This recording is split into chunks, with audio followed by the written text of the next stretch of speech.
好，好。儿子不行，孙子总算是有些出息。你们先走吧，我跟淑才说会儿话。秦高飞脑子不多，甩着胳膊就走了。秦淑才大概知道爷爷要说什么，家里会一如既往支持他读书等等。等说完这些，他开始说他要说的事情。爷爷，爹对秦先生一直看法很多，他如今人已经不在了，死者为大，可是爹在村子里还总是口无遮拦。你爹一直是这样，就算是我说了也不听。我知道，但是我想至少让他不要再为难秦燕和钱婶儿。先生不在，他们母子之前日子过得很艰难。好，你专心读书，我会提醒你爹，你不要操心这些，好好准备府试。秦淑才这才放心走了。秦族长背着手站在堂中，他孙子倒不像儿子，心性纯善，正好也不好。他整日专心读书，哪里知道供养读书人有多不容易，怎么可能不用些手段？秦淑才休息了一会儿，重新离开家，去了山上坟地。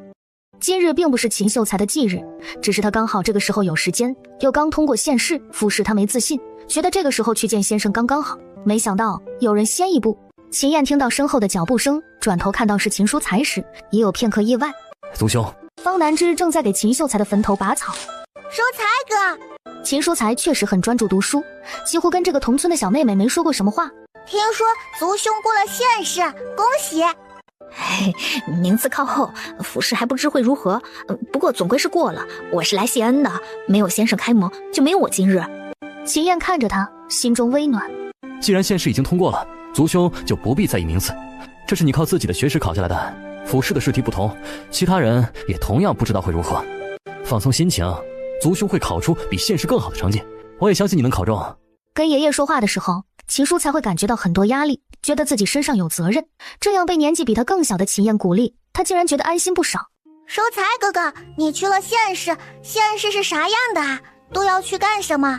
写先生出的题就可以走了吗？不是，一共要考5场，5天考的都不一样，要考墨艺、试帖诗。说起这些，秦淑才很健谈。那地方很狭窄，甚至转身都有些困难。从考场出来的时候，我觉得全身都是味道。方南之听得津津有味的，不过也是真觉得他口中县试的地方不怎么样。不过后2场考的时候，考场附近有人开始叫卖一种叫自热饭的吃食，我从没见过。自热饭？那是什么饭？好吃吗？是一种装在粗竹筒里的饭，竹筒分为上下2节，吃的时候分别从2边加水，然后竹筒就会自己变热，把饭弄熟。我当时也很好奇，买了吃过，味道还可以，主要是不用生火就能变热。考试的时候能吃热的不容易。3人又聊了会天，一起下山，分别回家。到家后，秦燕跟家里人提起今日秦淑才说的事情。既然考场门口允许做生意，那家里的点心是不是也能去卖几日？能啊，当然能，而且咱家的吃食都是提前做好的，不过就是用牛车拉去县城嘛。可是要辛苦些。有啥辛苦的？能靠干活赚到银钱养活家里人，算啥辛苦？不用再在儿子上山的时候提心吊胆，不用因为儿子不能读书辗转反侧，更不用因为觉得自个立不起来拖累儿子彻夜难眠。他前些日子甚至已经跟方彤商量过了，他们要趁着如今的好时候把生意做大，至少最后要攒下2间铺子，一间给儿子，一间给闺女，这样他们就有了养活自己的资本。为了这个，他们做爹娘的就有用不完的劲儿。当晚秦高飞就来了秦家，说族长让所有秦姓晚一点都去家里有事商议，撂下话仰着下巴就走了。哼，我看他们肯定没憋好屁。方彤咽下最后一口馍。燕哥，我陪你去，我倒要看看你们那糟老头子族长又想干点啥。吃完饭，他就推着秦燕去了秦族长家。怎么会有外人在这儿？把不是秦姓的人赶出去。族长，我年纪尚小，虽说方叔谦虚让我当家，但我并不能完全做主。若是方叔不能留在这儿，那我也会一道离开。毕竟我这个年纪，本来也管不了族里事务。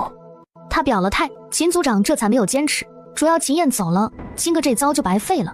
秦燕和方彤看他这态度，来者不善呢。族内已经许久没有大事，大家这样齐聚一堂。方彤听着前头都是没用的话，刚想着他不会就是叫族人们过来听这些吧。我孙子才通过县试的事儿，大家想来也都知道了。是啊，还没来得及当面恭喜族长。淑才年纪这么小，就已经考取功名了，可真是咱们秦氏之福啊！还是族长教养的好，咱们族里当初一起开蒙的孩子也不少，唯独淑才如今最像样子。这秦氏族人可真厉害，夸人的时候这话就像不用过脑子似的，稀里哗啦的就出来了。好了，说正事儿，这县试还只是第一道，接下来还有府试、院试。既然身为我秦家族人，想必大家都懂得，一人得道，鸡犬升天。我们一直是以全族之力支持族内孩子读书，如今更是关键的时候。虽然是我的孙子，但我也要舔着老脸召集大家集中财力，供有出息的年轻族人读书。那我家出500文。方彤虽然以前不怎么跟秦家人打交道，可也不至于不知道那是秦族长的亲弟弟，俩人在这演双簧呢。不少人都开口说自己出多少，方彤心下觉得不好，赶紧也跟着说出300文。秦燕，我们都知道你们家最近做买卖赚了不少银子，身为秦氏的一份子，你是不是应该表示表示啊？好嘛，看来今天这事儿不但跟他们有关系，他们恐怕还最重要呢。族长，我如今双腿这样，家里的银钱都是我如今的爹娘跑前跑后赚的，连我妹妹都得帮上忙，而我不过是被家里人养着，怎么能替他们做主？让孩子说出这样的话来，方彤面上表情看不出变化，心里已经给秦族长记上一笔了。可秦燕，我记得村里有人传说，如今你们家用的方子是你爹留下的。说起你爹，以前你爹一辈子留下的好名声，你可不能给毁了。就算有了后爹，你也还是姓秦呀。这话秦燕自己就没法接了。对呀，秦族长说的对，这孩子的亲爹秦秀才，那可是全村响当当的人物。我听说呀，他活着的时候特别的照顾族里，那可是做了很多事儿。燕哥，这点你得学学你爹，有情有义。秦族长见他突然这么说，以为他认了。由此可见，秦氏一族品行好，大家都是有事能掏银钱为全族人做事的人。哦，对了，燕哥呀，你爹没了这些年，剩下你们孤儿寡母，这族里也不可能不管你这个秦氏族人。你说说，帮过你们娘俩的恩人都有哪些？我如今呢，也是你家的人了，这人呐，不能忘恩负义，我得跟你们一起记着点恩情，好知道啊该怎么还。我爹过世多年，族人一共上门过3次，前2次是说我们孤儿寡母想要替我掌管家产，第3次是您来了后见过的。一句话顿时让堂内气氛尴尬不已，众人一片安静。第1次是他爹才下葬，族长亲自带人上门的，事实比他说的还要难看些。他们说他娘守不住，要收回族田，他娘最后是以死相逼，族里才退让。第2次是他断了腿，这次族长没有亲自出面，来的是族老们，他们说家中没有能下田劳作的男丁，让他们不如还给族里，到时候大不了分他们些收成当做租子。秦燕，那都是以前的事儿了，族里的人担心你们，难道还有错了？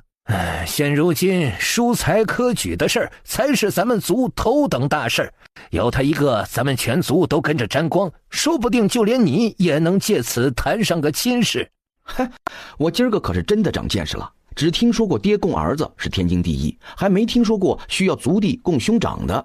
这里是我秦家，没有你说话的份儿，你不过就是个入赘进来的，那就应该知道自己低人一等。哼，族长慎言，您怕是误会了什么？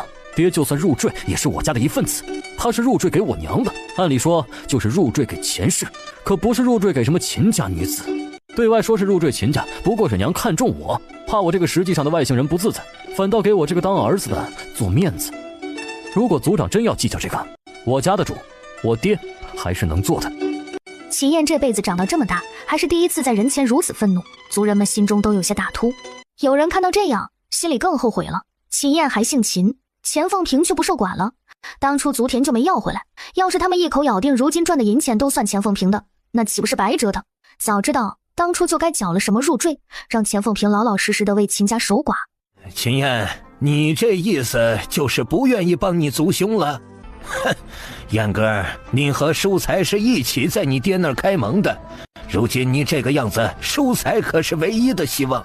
就算不念及族里，难道你就不考虑考虑你们之间的情分？你好歹也是读过几天书的，不会这点道理都不懂吧？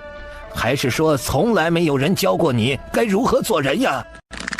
秦燕拳头紧了紧。说实话，如果淑才哥读书上真有难处，我当然愿意帮忙，但我绝不愿意受人胁迫，更不是被人当成钱袋子。您今天一直拿这件事说事儿，既然如此，那就让族兄来一趟。若是他出面开口跟我借钱，我自然会跟家里商量。毕竟跟我有交情的是他，而不是一些只上门打扰过我跟我娘的人。他当然不能让孙子出面，叔才是个什么性子，他这个当爷爷的再清楚不过，更不能让他一个读书人开口要钱，否则就算这书读了，日后在人前这面子往哪儿放？你这个白眼狼，秦家怎么就出了你这个白眼狼？我呸！白眼狼？我家秦燕是吃你家米了，还是喝你家水了啊？这不知道的还以为他长这么大是你们供养出来的呢。来，你们倒是说说，你们秦家把供养读书的人看得这么重，全族人都搬出来吓唬，当初啊，肯定也给燕哥送过银钱吧？啊，说呀！放肆！你一个外姓的，懂什么？嘿，你个老不死的，你给我闭嘴！你们没有是吧？我这儿有。燕哥8岁那年4月，秦宝来家跟秦秀才借了1匹布；6月，秦生借了1袋子米；同年9月，他一个个念过去，这些都是钱凤平记下的。自打成亲，这些家里进出，他每一笔都让秦秀才给记着，自己留存。秦秀才大方，没人还他也不要，这记账就只成了个习惯。后来秦燕会写字了，就成了秦燕记。这一屋子的秦家人被说得臊得慌。秦秀才以前也是被家族帮过读书的，功成名就就得回报。既然他不在了，那他儿子替他爹，难道不是理所应当？哼，听你这么说，好像也有点道理哈。那您的意思是，要是咱们今日也帮了秦叔才，这日后功成名就也必然有咱们的回报，是吧？明明是个不入流的，说话还真是刁钻。这话说的，谁能知道日后发生什么事情？我可不能替我孙子做主。这有什么不能的？您都替你孙子要钱了，那就能做主。我想要的呀也不多，以后秦燕这位族兄能给他分个您家这样的砖瓦房的大宅子，再配俩下人，这不过分吧？大宅子还想要下人，他还没使唤上呢。只要秦族长立下字据，将这件事情做实了，那咱家就愿意出这个银钱供他读书。他看了一圈，还煽动别人。大家也别愣着呀，没听见族长说什么吗？赶紧的，你们有啥想要的呀，都赶紧想好喽，跟着一起立了。这样啊，人家族长也好能有个提前准备，别等到时候要的时候啊，就来不及了。是啊，说是一个人有功名，全族沾光，可都是嘴上说说，要是真能给分点啥，那他们多拿点都行。秦族长见这个架势，就知道他的打算今日是不能成了。看来今日之事是我想当然了。也罢，如今是灾年，大伙的日子都难过，是我说的不是时候。这老奸巨猾的家伙，进退有度啊。不过不管怎么说，我孙子如今考过了县试，对我对族里都是桩喜事。等府试考过后，家里肯定会大摆宴席，让大家都过来热闹热闹。哼，咋不干脆留着你摆席的银钱给你孙子读书呢？还真是又要钱又要面子。不愧是一族之长，三言两语又重新把人心拉拢过去，还真能跟他学一两招。人散了，他也推着秦燕离开，没想到刚走出去就遇到了秦书才。哎，你怎么来了？没什么，只是有些事儿。两人白日刚见过面，这会儿也没什么想聊的。分开的时候，秦书才还有些一头雾水。三哥，是不是咱们还是要给书才出点银钱呢？这样族长一家以后才能念恩，不然等人家真高中了，当了同生秀才，到时候上门的人多了，哪还轮得到咱们？我打算跟二叔一样，也出个500文。你傻呀，二叔出这些，意思就是咱们再少也不能少过这些。我是打算出1两了。这么多？嗨，要我说，差不多就行了。你们刚才没见他那架势，今天就是冲着咱们来的，这是盯上秦燕那孩子了。燕哥家最近热闹，又是卖栗子，又是做什么蛋糕的，把村里不少人都给闹起来了。我儿子去县城，听说那边茶楼、酒楼都有这东西，想也知道没少赚银钱。咱们都知道的事儿，族长咋可能不知道啊？今天把咱们全叫这儿来，估计就是打着这个主意。没想到人家孩子不是自个儿来的，他那后爹啊就是个混不吝，族长还真不能把他怎么样。我倒是觉得，既然方老三在外面说过，那蛋糕方子是秦秀才留下来的，那就应该是族里的东西，咱们都有份儿，怎么能由着他们一家发财？咱们这些人都干看着吗？秦书才涨红了脸，万万没想到族人们是这样的，他忍不住心中气愤，径直去找到了他爷爷。怎么了？慌慌张张的成什么样子？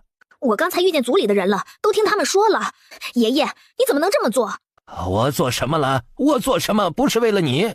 我不需要你们这样为了我，我一直以为家里是能够供我读书的，要是实在供不起，我宁愿不读这个书，也不能眼看着你们图谋别人的家财。秦族长直接给了孙子一巴掌，秦书才捂着脸愣在原地。你怎么能不读书？你以为这书是你想读就读，不想读就可以不读的？家里为了供你，从来都是要什么就给你什么。现在你不读了，对得起谁？你爷爷一辈子的心气儿都在你身上，你现在说你不想读了，是想要我的老命吗？可他因为读书接受了这些，这辈子就要永远对家里人感到抱歉，还要为此接受一切，哪怕明知道他们在做错误的事，还要视而不见，甚至成为帮凶吗？另一边，钱凤平得知了今日发生的事，心情很复杂。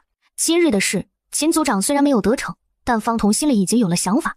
你们组长啊，今天有一件事说得对，他太着急了。要是他孙子已经告状，说不定啊，今日你已经被去的那些人一起强压着掏银子了。是，明面上我是当家人，可我年纪尚轻，还有腿疾，如果守不住，我们家就会成为族里的钱袋子。方叔，你有什么想法吗？如果是以前，这种事他会很难开口跟他娘直接开口谈论，但有了方叔后，他真的为这个家承担了很多。我之前就有个想法，想攒钱去县城买个房子。如果真能这样，倒是会比现在好很多。如今在一个院子里，族里的事情村长也没办法太过干涉，除非闹大。县城的情况就不同了，在有正经衙门的地方，像秦组长这样的人会收敛很多。要是能住到县城，儿子和闺女去书院就不用这么折腾了吧？方彤和秦燕对视一眼，忍不住笑了。笑啥？不过这件事远着呢，咱不是说好了，有银钱得先弄铺子。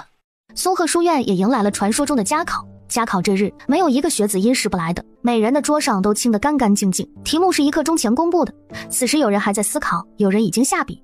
于正海的位置和秦燕的两人中间隔了很远，他写停停，中途琢磨的时候，却看见另一头的秦燕下笔飞快，背着手站在前面的魏夫子清了清嗓子，他这才回过神，赶紧写自己的。魏夫子这才收回视线，也看向秦燕。从一开始，这里的每个学子做题的样子他都尽收眼底。等到了时辰，夫子宣布收卷。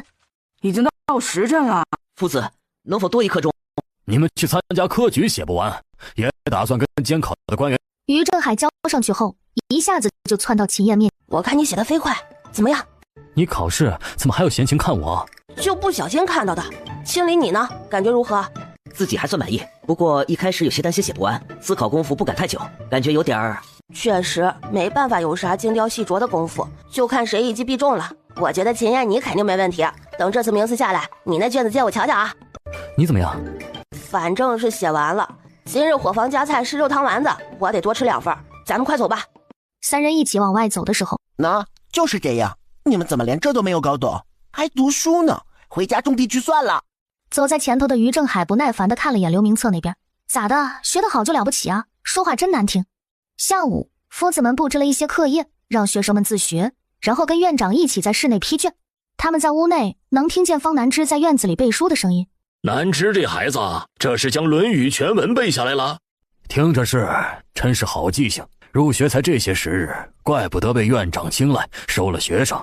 哪有什么好苗子，他们就是在拍院长马屁，实话都不敢说，真是伪君子。女子又不能科举，这女子无才便是德。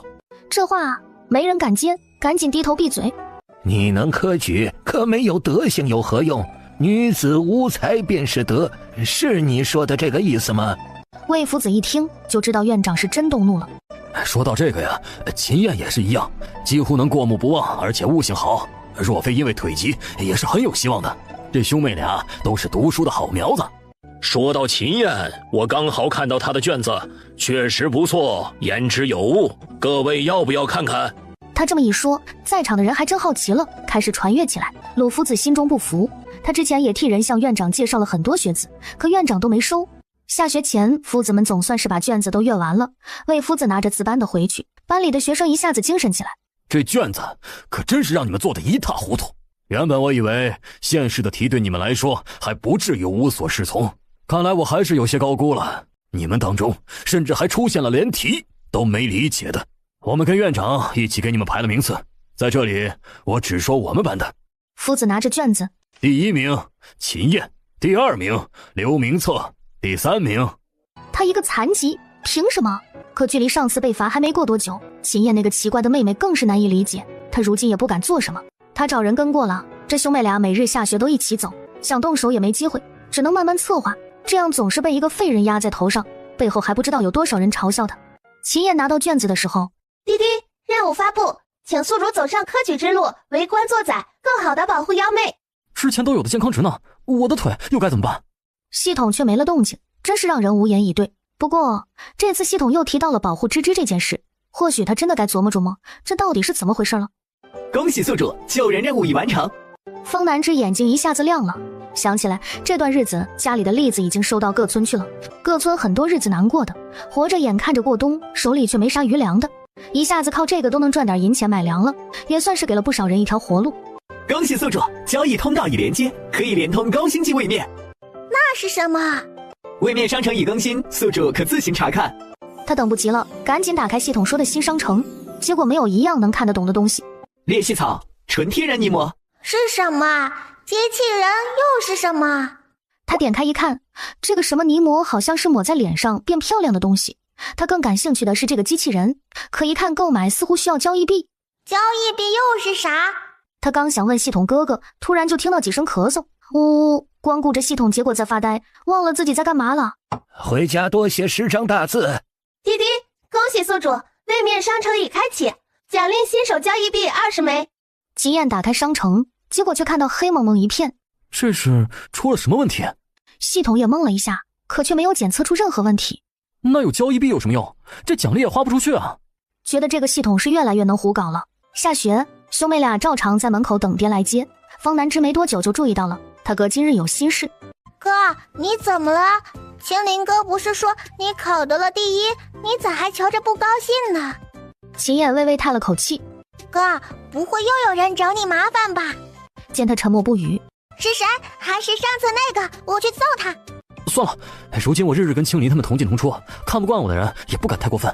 况且你帮我一次，难道还能一直守在哥哥身边吗？方南之想了想，发现他哥说的有道理，尤其是上次那个坏东西，他挨过打，以后欺负哥哥肯定会特意挑他不在的时候。可恶，他左思右想，还是得让哥哥自己有力量才行。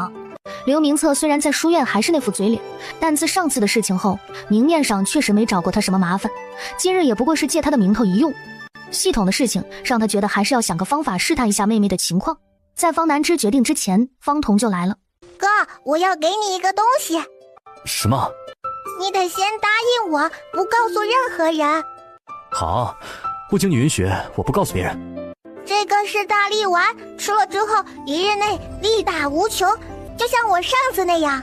方南之以为他哥至少会问一下这东西是哪来的，也想过要怎么解释神仙给的什么的，没想到秦燕只是一脸惊讶，哥哥不问他才不多嘴呢，蹦蹦跳跳吃饭去了。在他身后，秦燕无奈地摇摇头，他都没想到会这么顺利。入夜，秦燕琢磨了一下，他去到后院将大力丸吃了，身边的东西拿起来几乎没什么感觉。他回想了一下那日的妹妹，他看向院子中的磨盘，过去不抱希望地尝试了一下，没想到竟然能抬起来。这一刻，他心中的震惊确实难以形容，但同时也确定了南之的身上肯定也有奇异，跟他的系统差不了多少。此时他也想起了那日的事，方叔突然问他想不想站起来走进学堂，恐怕芝芝奇异的事情定然是最先就告诉了相依为命的爹爹，当时才有此一问吧。秦燕的心不由得热乎起来，但很快就被理智压了下去。他还不知道芝芝的系统是哪种情况，这种药丸是以什么形式得到的，他的腿连他的系统都只能靠健康值一点点来增加改善，看起来遥遥无期。方叔如果觉得能有方法，那又需要多久，需要付出什么代价呢？而且听他的意思，似乎也并非说能完全治愈。如今想想，可能更像这个药丸只能维持一段时日。他抬头看着夜色，却又忍不住的高兴，至少有了药丸，说不定他真的有希望能够去参加科举。秦燕没有注意到，当他沉浸于思考这件事的时候，有2个人正在窗口偷看他。方彤也是第一次亲眼见到大力丸的威力。这个事儿啊，看来是瞒不过你哥了，他可聪明了，别看你说他啥，他啥都不问。那爹，要不直接跟哥哥说了吧，反正日后要是给哥哥回传单，不也得跟他说是咋回事吗？要撑不了多久，也不可能偷偷让他吃了。方彤想想也是，一家子都过了这么久了，你哥是啥样的人咱也知道了，既然打算给，那就说了吧。钱凤平这会儿虽然睡了，但还没睡实。见他儿子出门的时候，他就隐约听到点动静，这会儿又听见不止一个人的脚步声。这是干啥呢？他迷迷糊糊的醒了，直接打开从窗户往外看，发现一家人都跑后院去了。大半夜的，他们全都坐到了主屋。方彤把窗户门都关死了，开始说自家闺女身上的秘密。你们说是那日我救了芝芝之后？是啊，就那日之后，系统哥哥就突然出现了，偶尔让我做些事情，就会给我一些东西。只给了你今日的那种药丸吗？不是呢，还有什么健康值，可是我从来没见过，也没觉得自己有什么变化，不知道是干啥的。听到这里，秦燕知道她的事情也该跟家里人和盘托出了。方叔，芝芝，你的事儿等会儿再说啊，我也有事情要告诉你们。秦燕将那日她也得到系统的事情叙述了一遍，全家人都傻了，没想到不仅是芝芝，原来她也有个像神仙似的系统，这孩子也隐藏得太好了吧。那这个意思就是你救了芝芝那日之后，两个人是一起得到的这个系统。芝芝这边从来没拿到过健康值，你那边也没有拿到过除了健康值的奖励，反倒是都给了对方。那个功能啥的也是他有的你没有，所以你们这是一人一半。秦燕还来不及点头，忽然觉得一阵眩晕，倒了下去。与此同时，方南之也一下子倒了。芝芝，这是咋了？两兄妹的脑海里，系统突然同时出现。发现 bug， 请宿主稍安勿躁，系统正在全力修复补救。这俩孩子怎么一起倒下了，还跟睡着了似的？要不去请古郎中来看看吧？可这也不是病，也不像啥的，你让人家来了能看出啥呀？这么一说，钱凤萍也有些犯嘀咕了。没事儿，我把俩孩子挪炕上躺着，咱俩在这守着。钱凤萍点头。钱凤萍其实现在人还懵的，什么神仙赐物，怎么可能呢？这世上真有神仙吗？胡思乱想一夜，直到天渐渐亮了。我去弄点吃的，估计一会儿铁柱就要来了，你们还得装货去县城呢。我今儿个不去了，让铁柱去送货，今天我也留在家里。钱凤萍本想说两个孩子在家也不会有什么事，可是方彤留下，她确实心里也更踏实。过了1刻钟，饭还没吃上，铁柱就先到了。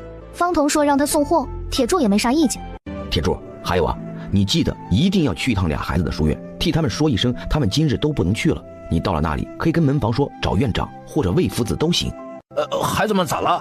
没啥事儿，就是精神不太好。我合计着呀，干脆就歇上一天。这会儿啊，俩孩子还在炕上睡着呢，这估计啊是天天读书给累的。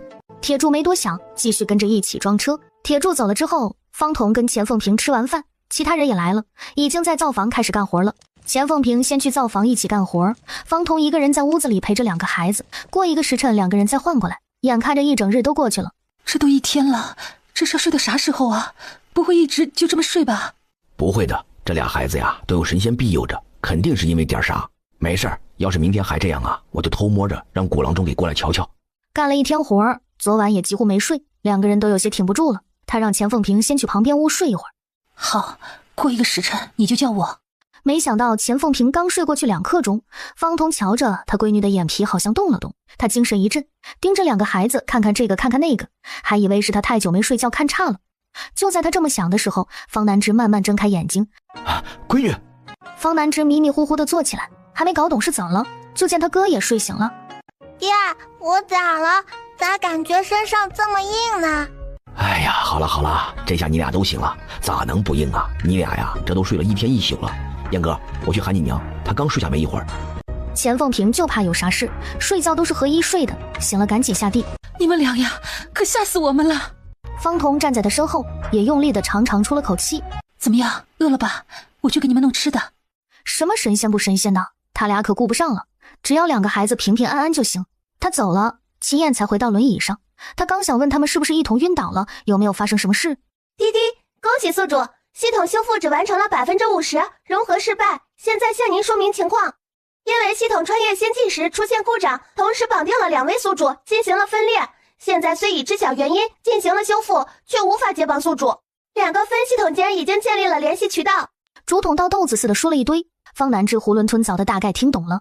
秦燕倒是明白过来，他打开自己的系统，果然这次能看到之前说的位面商城了，只是他的交易币还是不能用。芝芝，我跟你讲啊。兄妹俩凑在一起琢磨了一下，把交易币从秦燕这儿赠送给道芝芝的系统，然后由他来使用。我懂了，哥哥赚，我来花。确实应该是这个意思，可听起来真奇怪呀。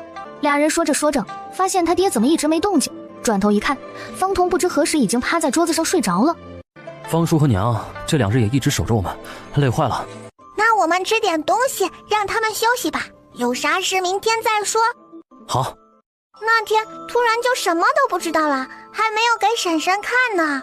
朝着前边伸出手，正好，回春丹给哥哥试一试吧。回春丹，这药珍贵，要不然还是以后再用。用在关键时候更好。不过我不吃药，用健康值也能站起来的，虽然只是一瞬间。秦燕双手扶着轮椅，一用力，真的站了起来。但很快，双腿一瞬又立刻失去了知觉。幸好方彤一直在旁边伸着手，他才没有直接摔地上。钱凤萍已经彻底懵了。系统神仙真能帮忙，让你的腿站起来？那有法子彻底给治好吗？娘，只要健康值积累够了，应该可以。不过需要的健康值不少，急不得。哎，我说这系统神仙可是个大事儿，咱得商量一下。你们兄妹俩呀，也得有个章程出来。昨晚你们睡着，我和芝芝商量过，我这边赚了交易币就转到他的系统中。对，以后我这边要是赚到了健康值和回春丹，自然都是给哥哥用的。还有一点，就是你们2个人的事情必须继续隐瞒，不能再告诉给别人了。2个孩子都很认真地答应了。本来方彤还想他们要不要多休息一日，但2个孩子都说没事。方彤照常将他们送去书院，然后送货后回家。看到钱凤萍在院子里剥栗子，可显然有些心不在焉。钱娘，要不出去走走？走？去哪儿？这县城咱们想啥时候去都行。咱们呀，去个没去过的地方吧。哦，对了，之前我送货的时候吧，听说有个离县城有段路程的道观，香火特别的旺盛，咱们赶牛车去也快。走，去看看。那我是不是还得换身衣裳啊？是不是还得带点啥呀？你去换你的东西，我从灶房拿。他走进灶房，跟正在干活的大家打了个招呼。老三，用这个装。方彤直接装了半袋粮食和10个鸡蛋进去，还把鸡蛋路上碎了，塞了不少干草进去。嘿嘿，那咱们就走了啊！你们在家把门关好，谁来也不用管。有啥事儿啊，等咱们回来再说。小事呢，你们就看着办。行了行了，你跟嫂子赶紧去吧，咱们又不是第1日在这干活了，出不了岔子。方彤美滋滋地赶着车，带着钱凤萍出门了。进到道观，2人直接奔正殿去。神座威严，大概是一直有人为其塑身，颜色很亮。钱凤萍总觉得太仔细瞧有点冒犯，虽然心中好奇，但还是目不斜视地在其他人身后等着。轮到他们的时候，方彤将他带来的东西交给殿中道长，学着其他人的样子跪拜，阖家平安，儿女健康，学业顺遂。然后他伸手拿起面前小案上的签筒，开始摇签。这还是他第1次抽签，心中有些担心，若是一起掉出来几根可怎么办？幸好最后只是掉出来1根，他赶紧捡起来去找道长。天时人事正是好佳期呀！善人前半生辛苦，后半生平安喜乐，无忘本即可，做事要勤。一番话说的钱凤萍心安不少。这位善人又是要看什么？他其实没什么想法，就是跟着抽了。道长忽然看了眼他身边的钱凤萍。哦，善人不问姻缘。我跟我娘子都已经是夫妻了。道长只笑眯眯地看着他，方彤更不好意思了。那我问问。道长这才看签，也是一愣。2位没发现吗？你们抽的是铜签呢。2人一看，可不是。那就还是那句话，天时人事，2位的姻缘是天时刚好，以人力促成，正是好佳期，便不再做多解释了吧。2人的脸不约而同的微微泛红，不好意思的行礼道谢。这事之后，方南之兄妹俩的系统暂时也没出什么岔子，钱凤萍的心算是终于平静了。一进12月，府试要开始了，方金是要提前1日进城的，还特意雇了李家的牛车。走的时候，他还特意把牛车绕去秦家看了看。方彤当时正忙着，知道他来了也没搭理，他得了个没趣，坐车走了。没想到他前脚刚走，秦淑才也来了。方叔，我是来找秦燕的。啊，他跟他妹看书呢。方彤知道秦燕跟这个族兄关系还可以，只是一想到他家里那堆人就头疼。淑才哥哥，你进来呀。他将那日他发现爷爷打算的事情跟秦燕说了，也说了他们之间的争执。抱歉，我觉得很对不起你。明明先生在世的时候帮了我那么多，我如今却帮不上你什么。我家里人还和族人一起。族兄，看得出来，族兄大概最近都在为这件事感到苦恼。这件事并不是你的错，我知道你是什么样的人，但族长是族长，你是你，就算你是他的孙子，也不能改变他的想法，就像他也同样不能改变你的想法一样。可我不能装作这件事与我无关，分明这件事因我而起。他这可真是钻了牛角尖。淑才哥哥，你怎么能这么说呀？一看你遇见的事儿还是少啦。本来不太好的氛围，可小丫头这小大人的语气实在太有意思了，让2个当哥哥的想感伤都不行。那你说说，你遇见过什么？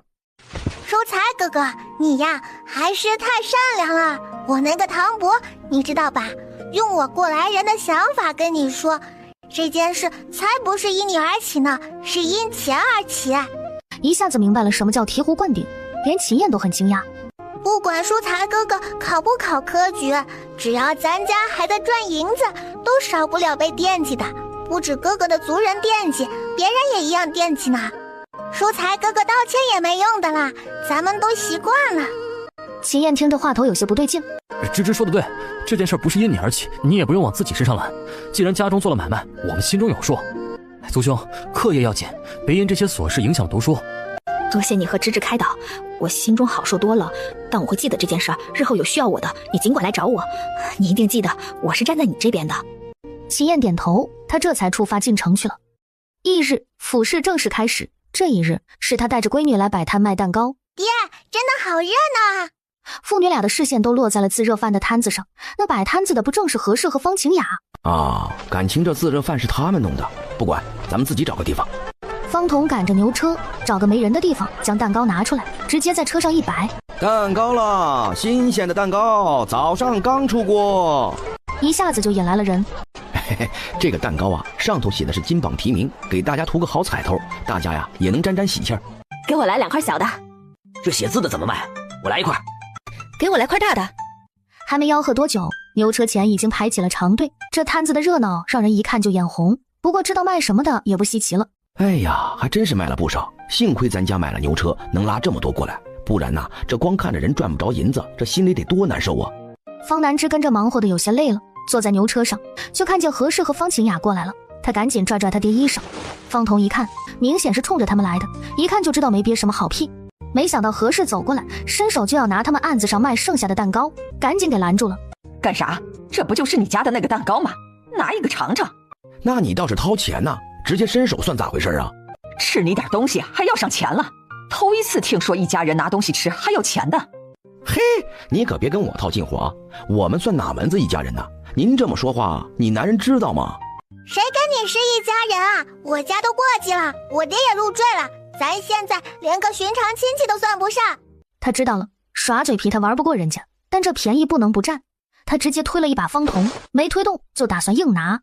他要是真敢动手，他就叫人说他耍流氓。来人呐，这里有读书人的娘子吃东西不给钱，欺负老百姓了！欺负人了！周围人一下子都看过来。吵什么吵？不知道今天是府试吗？打扰到里面考生怎么办？是谁吃白食？何氏一看衙役来了，本来还要跟方童撕吧，一下子灭了。对，他男人是读书人，我来的早，我看见他送人排队进去了。方清雅觉得他娘也够丢人的，还被人认出来了。他赶紧掏出他的私房钱，把何氏刚刚在推搡中已经拿在手里的蛋糕钱给付了。走就走了，你咋还真给钱？这是你要给的，可别跟我要。哎呦，快闭嘴吧！这件事闹大了，爹知道饶不了你。有啥了不起的？一群啥也不是的。娘，别说了，除了小商小贩，这里还有读书人的亲人，里面说不定都有爹同窗的家里人，以后都是人脉。何氏有点心虚了，但也只是对方巾。他现在更生气居多，一个丫头片子还对他大呼小叫起来了。走，你二伯呀，这会儿应该快扎完针了。走，爹，正好我饿了，我们带点吃的去吧。最后父子俩拎着包子和烧饼去了周宅，没想到针就还没结束，周老看着方南之蹦蹦跳跳的跑进来。小姑娘这次来了。周爷爷好。听你爹说你去松鹤书院读书了。是啊，每天都要去呢。周老问他书院都学了什么，方南之掰着手指头说了几本书。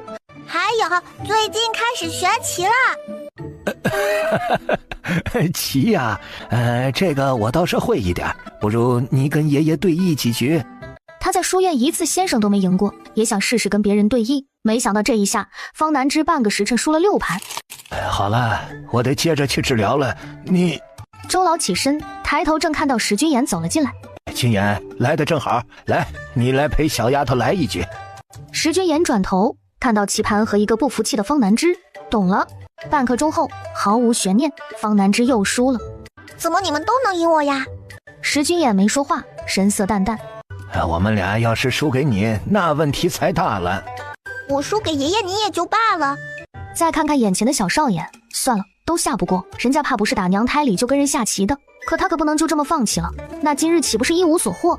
小丫头眼神转了转，石君眼看他的样子，就知道肯定是在想什么鬼主意。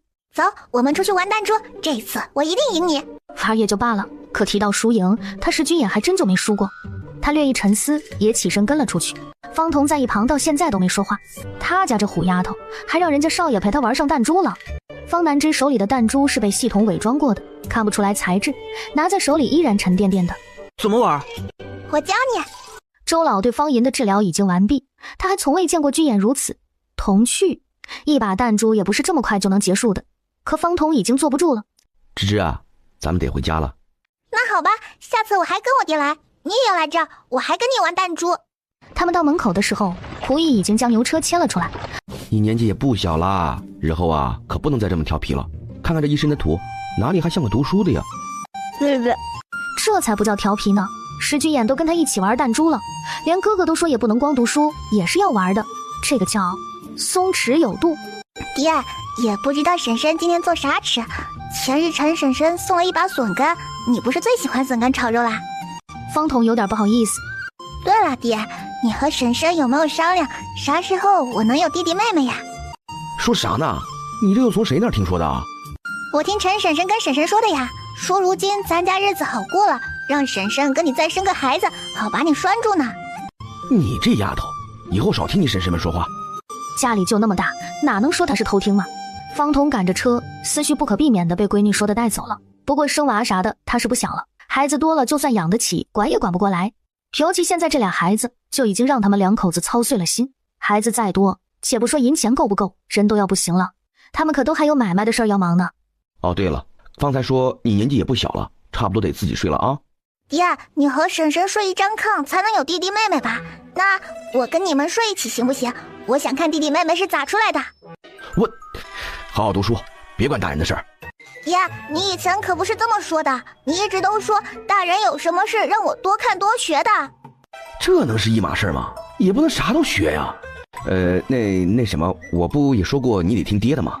方南之犹豫着点点头。那你就得听爹的，这事儿啊不用你管。牛车一路进村到家，钱凤萍迎出来，方彤都有些不好意思看他，钱凤萍倒也没在意。饭后破天荒的，方彤没直接睡，而是烧了热水，挨个屋子去送，他最后才送到主屋。咋还送过来了？要不我帮你洗脚？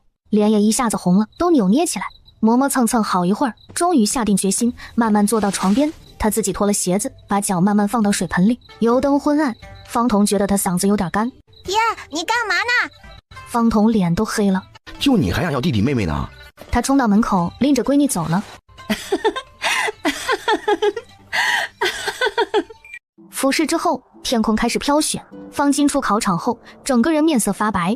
幸好方老爷子来接他，见他这个样子，吓了一跳，赶紧给人用牛车拉去医馆。医馆中，方金坐在角落，大口喝下药桶刚刚煎好的一碗药。儿子，你觉得考得咋样啊？哼，合适买的考题是假的，不过我觉得这次答的还不错，有点把握。老天保佑啊！松鹤书院，三人行，必有我师焉。他有一次在街上教授弟子，有人以为他是在卖艺，便看低他，嘲笑他。于是他对这些人说：我将我擅长的事情教授给别人，就是在传承思想和精神，哪怕只是在路边，弟子也只有1、2人。后来他就继续在街上教授学问，吸引了越来越多的人追随他。证据人看向坐在对面的方南之。这个故事你可听懂了？把你懂得讲出来听听。我想起我爹说的话来了，我前2日还跟他说过呢。他以前跟我说，大人做事要多听、多看、多学，说不定哪天都用得上。确实有点这个意思，就是说，当你想要从别人身上学习时，就不要给学习添加太多条件，那只会让你失去学习的机会。如果你遇到一个真的很擅长某件事的人，你就要千方百计地从他身上学习，不要因为一些不重要的事，甚至是偏见，放弃可能学习的机会。懂了？懂了。就好像我家里以前总有人说我爹是街溜子，一事无成，但我爹其实很机灵，只是不乐意受人欺负。像我婶婶，她脾气就很好，说话总是温温柔柔的，我哥读书厉害，大人还都说他性子沉稳，日后是个做大事的。郑巨人发现，他理解道理总是能放到身边的人事上去，这也是一种方式。不错不错，悟得好。听见先生夸奖自己，方南之一下子就得意了。下午下学，他去找哥哥。秦兄，先生今日留的这个该如何破题啊？秦兄，你今日写的诗又被先生夸奖了。我写的文章还好，诗词实在是不擅长。刘明策在一旁看着，眼底闪过一丝恶毒。方南之见不是出了什么事儿，蹦蹦跳跳的就进去了。他在哥哥身边凑了会儿热闹，还跟魏清灵和于正海聊了几句。大家觉得时辰实在是差不多了，人家妹妹也显然是来等哥哥一起回家的，耽误太久也不好意思，才慢慢离开。啊，可算走啦！再晚一会儿，我都怕门口卖烤红薯的伯伯走啦。方童刚好今日也来得晚了些，主要是下雪。哥，那个牛车上是咱爹吧？是。方南之一下子瞪大眼睛，迎着他爹跑过去。爹，咱家的车有车厢了。嘿嘿，是啊，我早些日子呀专门去定做的，这只是呢排了太久，这今日才好。这大冬天的呀，可不能把你俩给冻坏了。方童先把儿子抱上车，见闺女还在围着车厢看。大冷天的，别再风寒了。方南之低头一看，他跟哥哥中间竟然还有个炭盆。咋了哥？头发乱了。没乱呀。闺女儿，明日啊，你周爷爷就要到咱们村里去住了，请村里的人去暖房，你俩也去。太好了，我要去。那咱们是不是得给周爷爷送点啥呀？他可喜欢周爷爷了。一到家，他就赶紧找到方银，两个人一起商量要送什么东西才好。烧饼，这个现成就能买到，周爷爷恐怕都吃腻了。他以前可是可厉害的人了，有人一马车一马车的给他送值钱的东西呢。虽说我们送不起，可烧饼肯定不行。方银老大个个子蹲在炕边，小丫头躺在炕上，一大一小都愁得很。烧鸡。二伯，你是不是饿了？方银傻笑。行啦，你去灶房吧，正好看看饭做好没有，我自己想。炕边的人一溜烟不见了。方南之翻个身，开始在系统新开的交易通道商城里翻找。系统哥哥，商城里的东西也太多了，你能不能帮我找找呀？我想要能放在新房子里的能用的东西。根据宿主需求，一位宿主筛选家居相关商品。哦，各式各样的床、桌子和椅子，还有很多他从来没见过的。爹说过，系统的事情以后不能让别人知道，那就不能买太奇怪的东西。他看了一会儿，最后觉得椅子不错，躺上去还能一晃一晃的，看着还是木头的，好贵，50交易币。哥哥那边还没有太多任务做，现在的交易币都不够买的，再翻一翻，倒是有更便宜的，可他都不喜欢，材料看起来也没见过。芝芝，吃饭，芝芝吃饭。饭做好了，方童那边的牛奶还没挤完，等他弄完也就晚了半刻钟。刚绕到前院，就见他闺女腮帮子鼓鼓的从屋子出来。干啥去？吃饭呢？吃完了。方童见他跑去读书那屋了。这丫头急啥呢？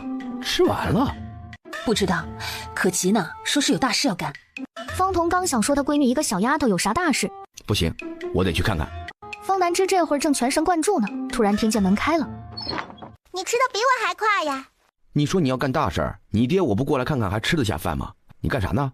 桌子上铺着纸，放着墨，他手里拿着笔。你这是啥大事啊？方南之把自己要送周老堂椅的事情说了。可跟系统哥哥买太贵了，我就想汇下来让二伯做，我厉不厉害？厉害，还得是你这丫头聪明，弄吧。方南之还不懂什么绘人绘景，但照着东西绘出个大概模样也不难。正屋吃完饭的时候，他这边也刚好也结束了。秦燕课业多，他开始读书之前，看见芝芝跟二伯凑在一块儿，嘀嘀咕咕不知道在做什么，也没在意。等他做完课业，在院子转了一圈，却看见这两个人坐在木桩子上发愁。这是在做什么？方南之抬头看看他哥，突然眼睛一亮，像是看到了救星一般。秦燕一听就知道问题出在哪，是不知道榫卯处该如何弄吧？等着。椅子他倒是会做，跟他爹学的，可芝芝拿出来的这躺椅明显跟他们这的做法有区别。他取来书，这下变成3个人来琢磨。二伯的动手能力还是很强的，毕竟干过不少活，只是沟通起来还有点费劲。一大家子人突然不见了3个，过了1刻多钟，方童也绕到后头来了。哎呀，不对，二哥，你看我的。他蹲到方银身边，2个人开始一起对付这些木头。对，这个这里要削平，那个长了，这个跟这个是接一起的。没一会儿，几人身后的窗户就打开了。你们在外头也不嫌冷啊，上屋里弄呀。嘿嘿，这不是怕木头啥的，到时候碎渣子再弄一屋吗？你们弄一屋还是弄一院，最后不还是都得收拾？要是都冻倒下了，到时候可没人管。方南之可听婶婶话了，站起来推着他哥的轮椅，一溜烟就进屋去了。哎，行了，就咱哥俩还有把子力气，搬进去吧。方莹看看他弟，又看看地下的东西，他弯下腰，一下子把木头全抱走了。嘿，这一个个的还给你们厉害的。翌日，方彤他们的牛车刚出村口，就遇到了刚回来的方家老爷子和方金父子，可真是冤家路窄。父子俩看见这加了车厢的牛车，心里可不是滋味了。方彤看着这两个人如出一辙的表情，只觉得反胃。什么？见长辈现在连个招呼都不打了？啊，没看见这急着出门的吗，唐伯？哼，你可真是没有半点长进，不知道自己几斤几两，还怪别人不偏心你。我告诉你，你大哥这次府试考得不错。方彤完全懒得搭理，他想把牛赶到另一边走，没想到方老爷子竟然下了车，把他的牛车给拦了。方腾，看在你是我亲生的份上，虽然你不忠不孝，但别说我没给你指条明路。真不知道他们又在说什么胡话了。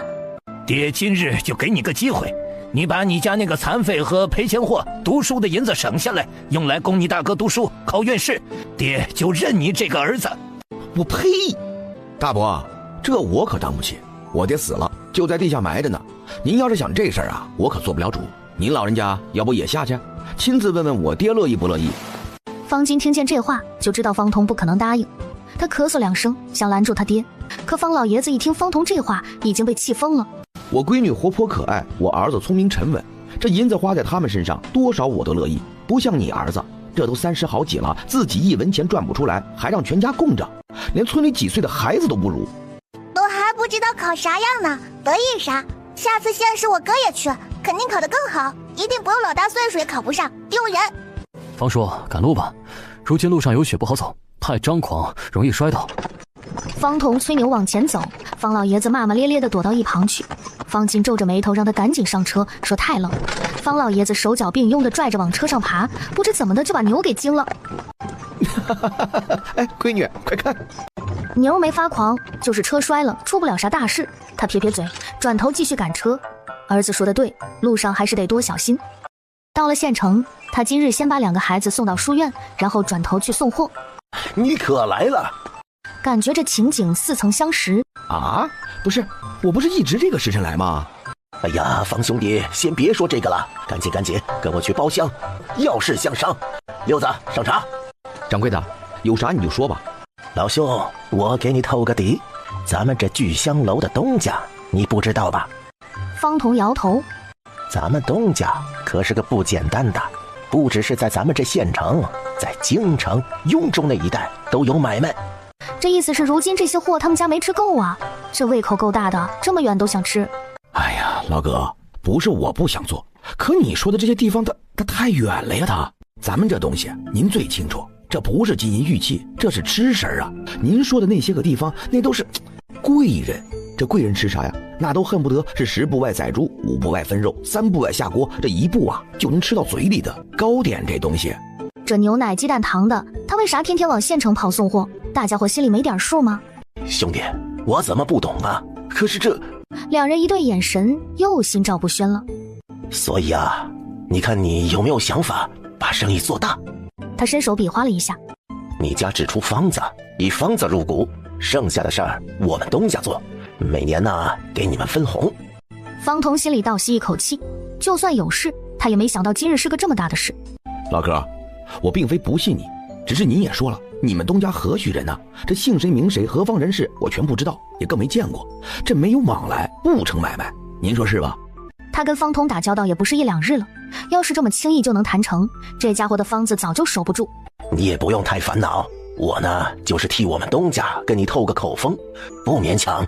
还没来得及松口气，过2日我们东家会亲自来谈。见他还要说什么，方老弟，正好这2日你也好好想想，到时候怎么跟我们东家说。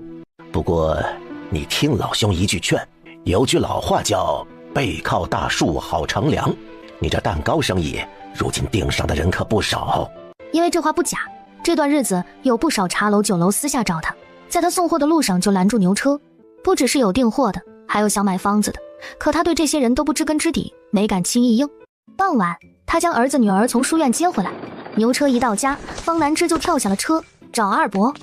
路上他听他爹说，白日二伯一直在弄那个椅子，已经成型了，可是期待了一路，又担心路滑不敢让他爹快点。他直接跑到屋子里，方银不在，可一个躺椅就放在屋子正中间。哇！这个时候方银跑进来了。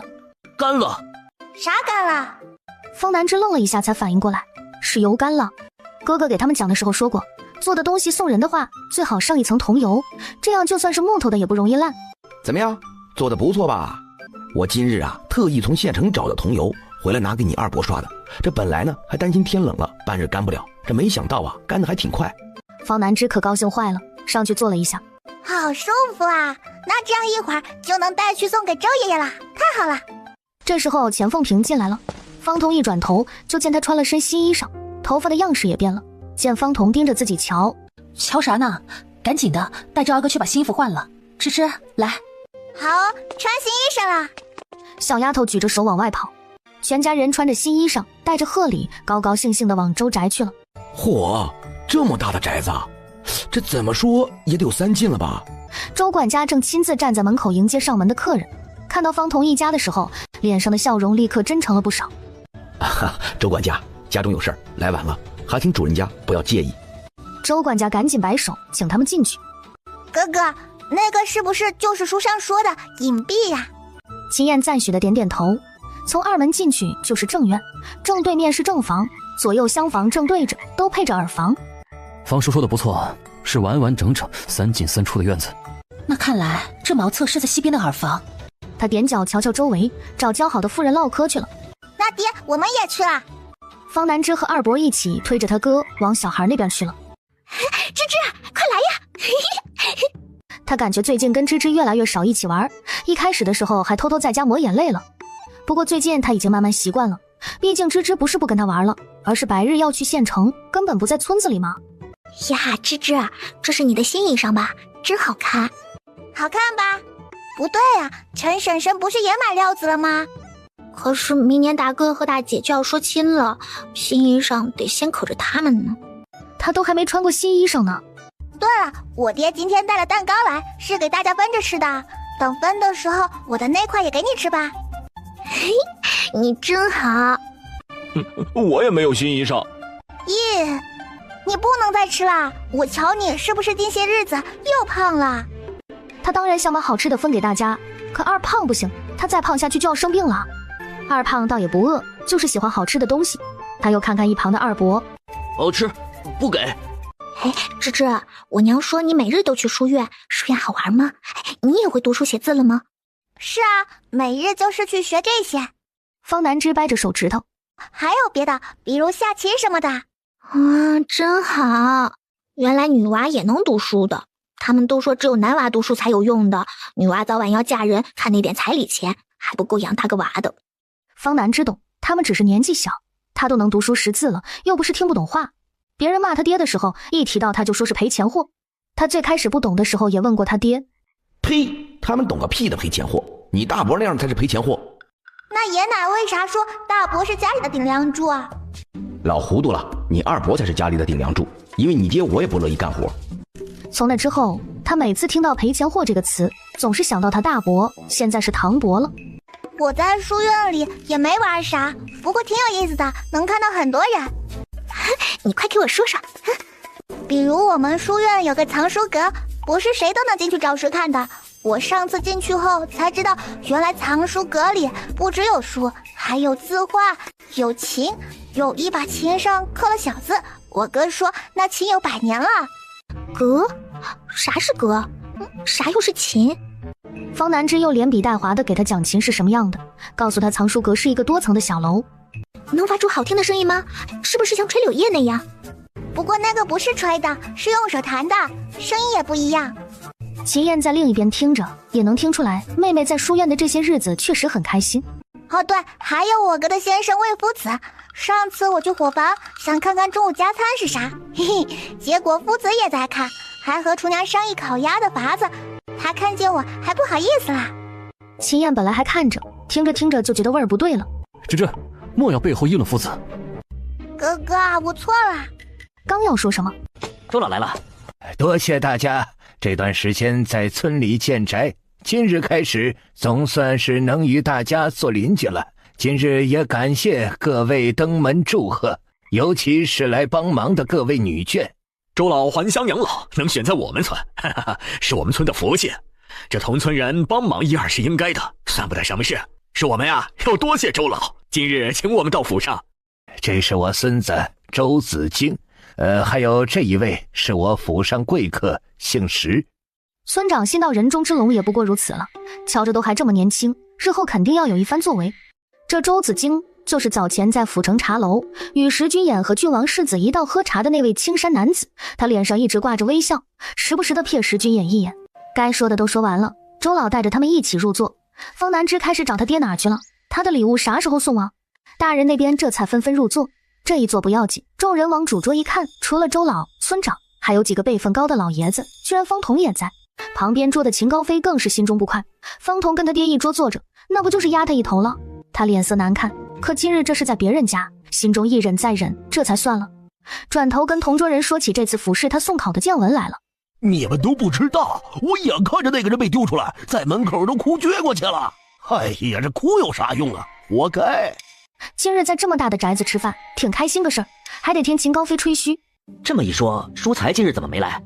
有人想转一下话题。嗨，染了风寒了，就让他在家休息。不过他考试可考得不错，说题目不难。他今天是铁了心的说考试的事儿。是吗？那看来府试应该是能过了。恭喜恭喜啊，淑才可真是争气呀！秦高飞心情可太好了，他今天来就是为了这个的。主桌就在旁边，方彤听得一清二楚，但他没搭理，还有正事没干呢。周老，今日乔迁之喜，我闺女还有我们全家人带了2样礼物来。哎，哪里需要送什么？方彤起身，刚才因为碍事，他带来的礼物都放到一边墙角放着，正好离小孩桌很近。方银看到他递过来，一起帮着搬。他抱着躺椅，方彤抱着一个大箱子，方南之也赶紧推着哥哥跟过来。周爷爷，这是我想送您的躺椅，不过我不会做，是我绘出来的，家里人一起帮忙做出来的，祝贺爷爷乔迁新喜。爷爷喜欢得很，我还真就没怎么用过躺椅，倒是新奇。爷爷要坐坐看吗？周老坐到躺椅上，向后一靠。真不错，如今是冬日，放到我屋子里去，等来年开春天晴的时候放在树下晒晒阳光，不知道有多惬意呀。见他喜欢，方南之也就开心了。石君衍倒是没想到，喜欢玩弹珠的小丫头倒是真肯为了别人花心思。这会儿还没上菜，木盒放在桌上，方彤打开，露出里边的东西，是一个3层的蛋糕。周老，这就是第2份礼物，一个3层的蛋糕。我的天，这就是蛋糕呀！这也太大了，得多少个人吃啊？不是说蛋糕是一种点心吗？点心做这么大，真好啊！我听说有人专门买大尺寸的蛋糕作为生辰喜事之用，没想到我一把年纪，今日也跟了次风，竟然能在有喜事的时候吃上这么特别的蛋糕啊！子京，将蛋糕分了，每桌都要分一些。听到祖父的话，立刻应声。见周老喜欢，方彤的心情跟闺女也是一样的，一家人又站在一起跟周老说了几句话才离开。方南之探头探脑的，本来想找一下石君衍，问问他什么时候有空，下次啥时候约着打弹珠，可石君衍也帮周子京分蛋糕去了，更没法种地了。原来是这样，咱们村子确实适合养老，有山有水的。周老啊，日后要是有什么事，村里人啊能帮忙搭把手，肯定也会的。这个席面算是吃得宾主尽欢。席面结束，村里人开始陆陆续续离开。方南之在等家里人，他吃完了甚至还打了饱嗝，一抬头见周老在看他，还不好意思了。周爷爷，下次我来还给你带好吃的。好啊，那我等着。我很快就会来的，我还要来找小少爷打弹珠呢，上次我们没分出胜负。小少爷，你是说君衍？周爷爷，他的名字是哪3个字啊？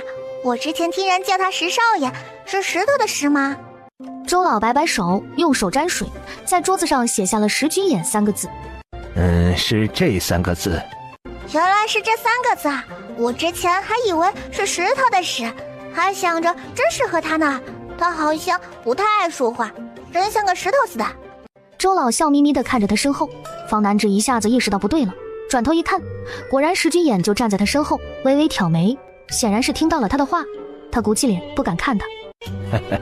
君眼呀，听到没有？小丫头说了，日后你们多在一起玩，一起玩。他是看出来了，平时周老不会说这些，可一旦这小姑娘在，还真挺喜欢哄她的。我不知道你什么时候有功夫，等你有了就去找我玩吧。周爷爷，我娘那边好像完事了，我走啦。他一溜烟跑了，留下忍笑的周老和一脸无奈的石君眼。春花，给你。方南只把自己的放到他的碗里。天呀，我好像从来没吃过这么好吃的东西。原来好吃的点心是这样的吗？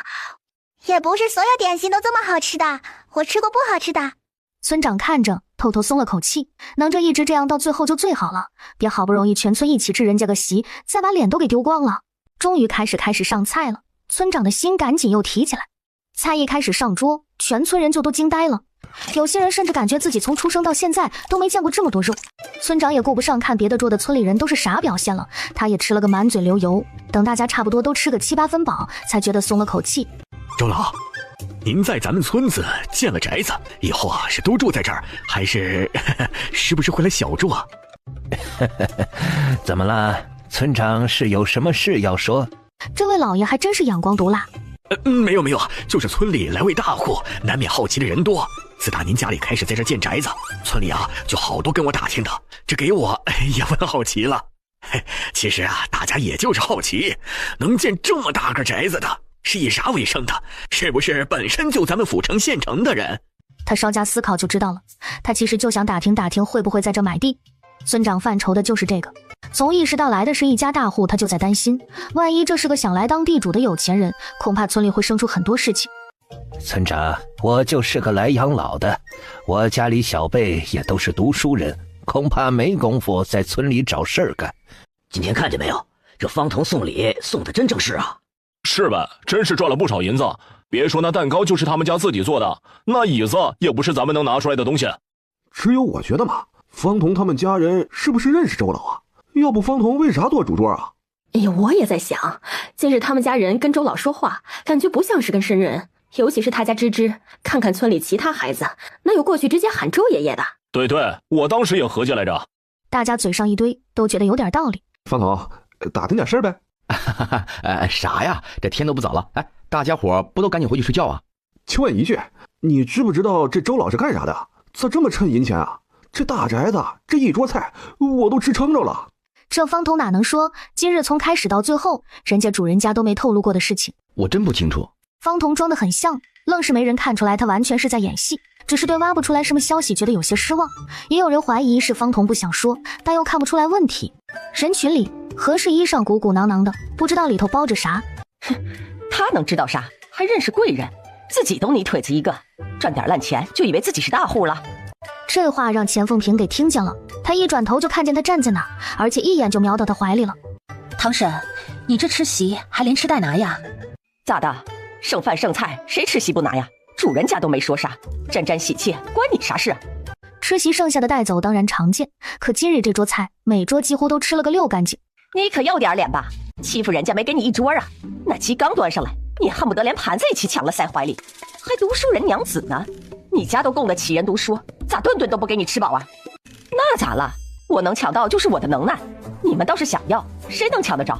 这么多人吃大席，自己不拿，还等着别人喂你嘴里呀？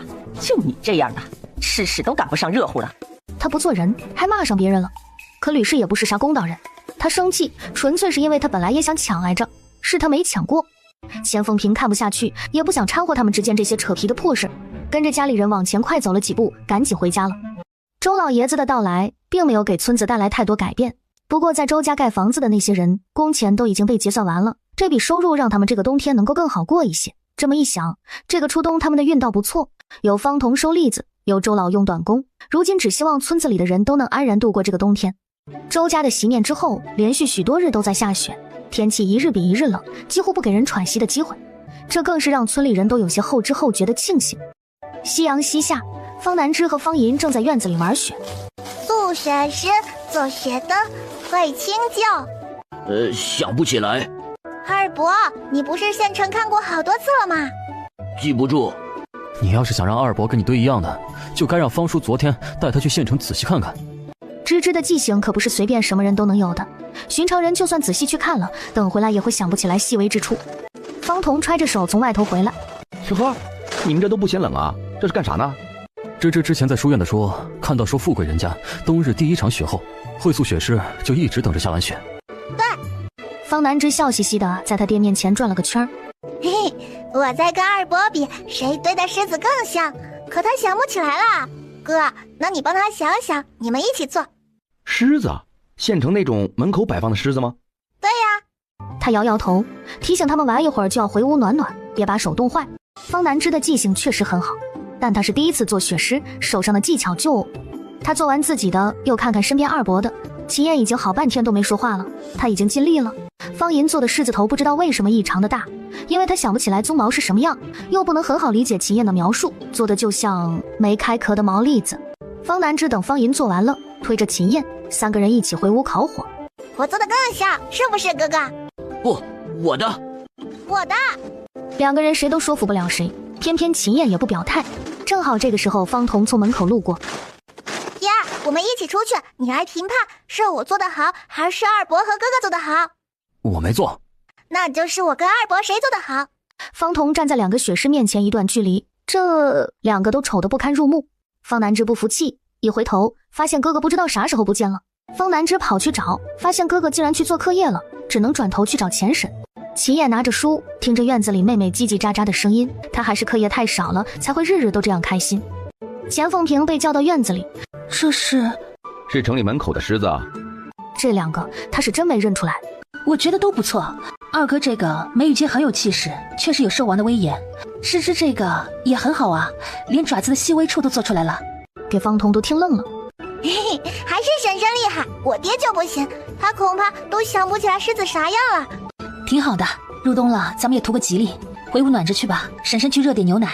一家人正热闹，外头忽然传来敲锣打鼓的声音。方彤刚想出去看看发生了什么，程大富正好从他们家门口路过。哟，干啥呢？一块去看看呢。咋了？富士放榜啊！你不知道啊？哎，你大哥啊，你堂哥考中童生了，衙役正敲锣打鼓的往方家送信儿呢。好家伙，老天爷就这么不开眼吗？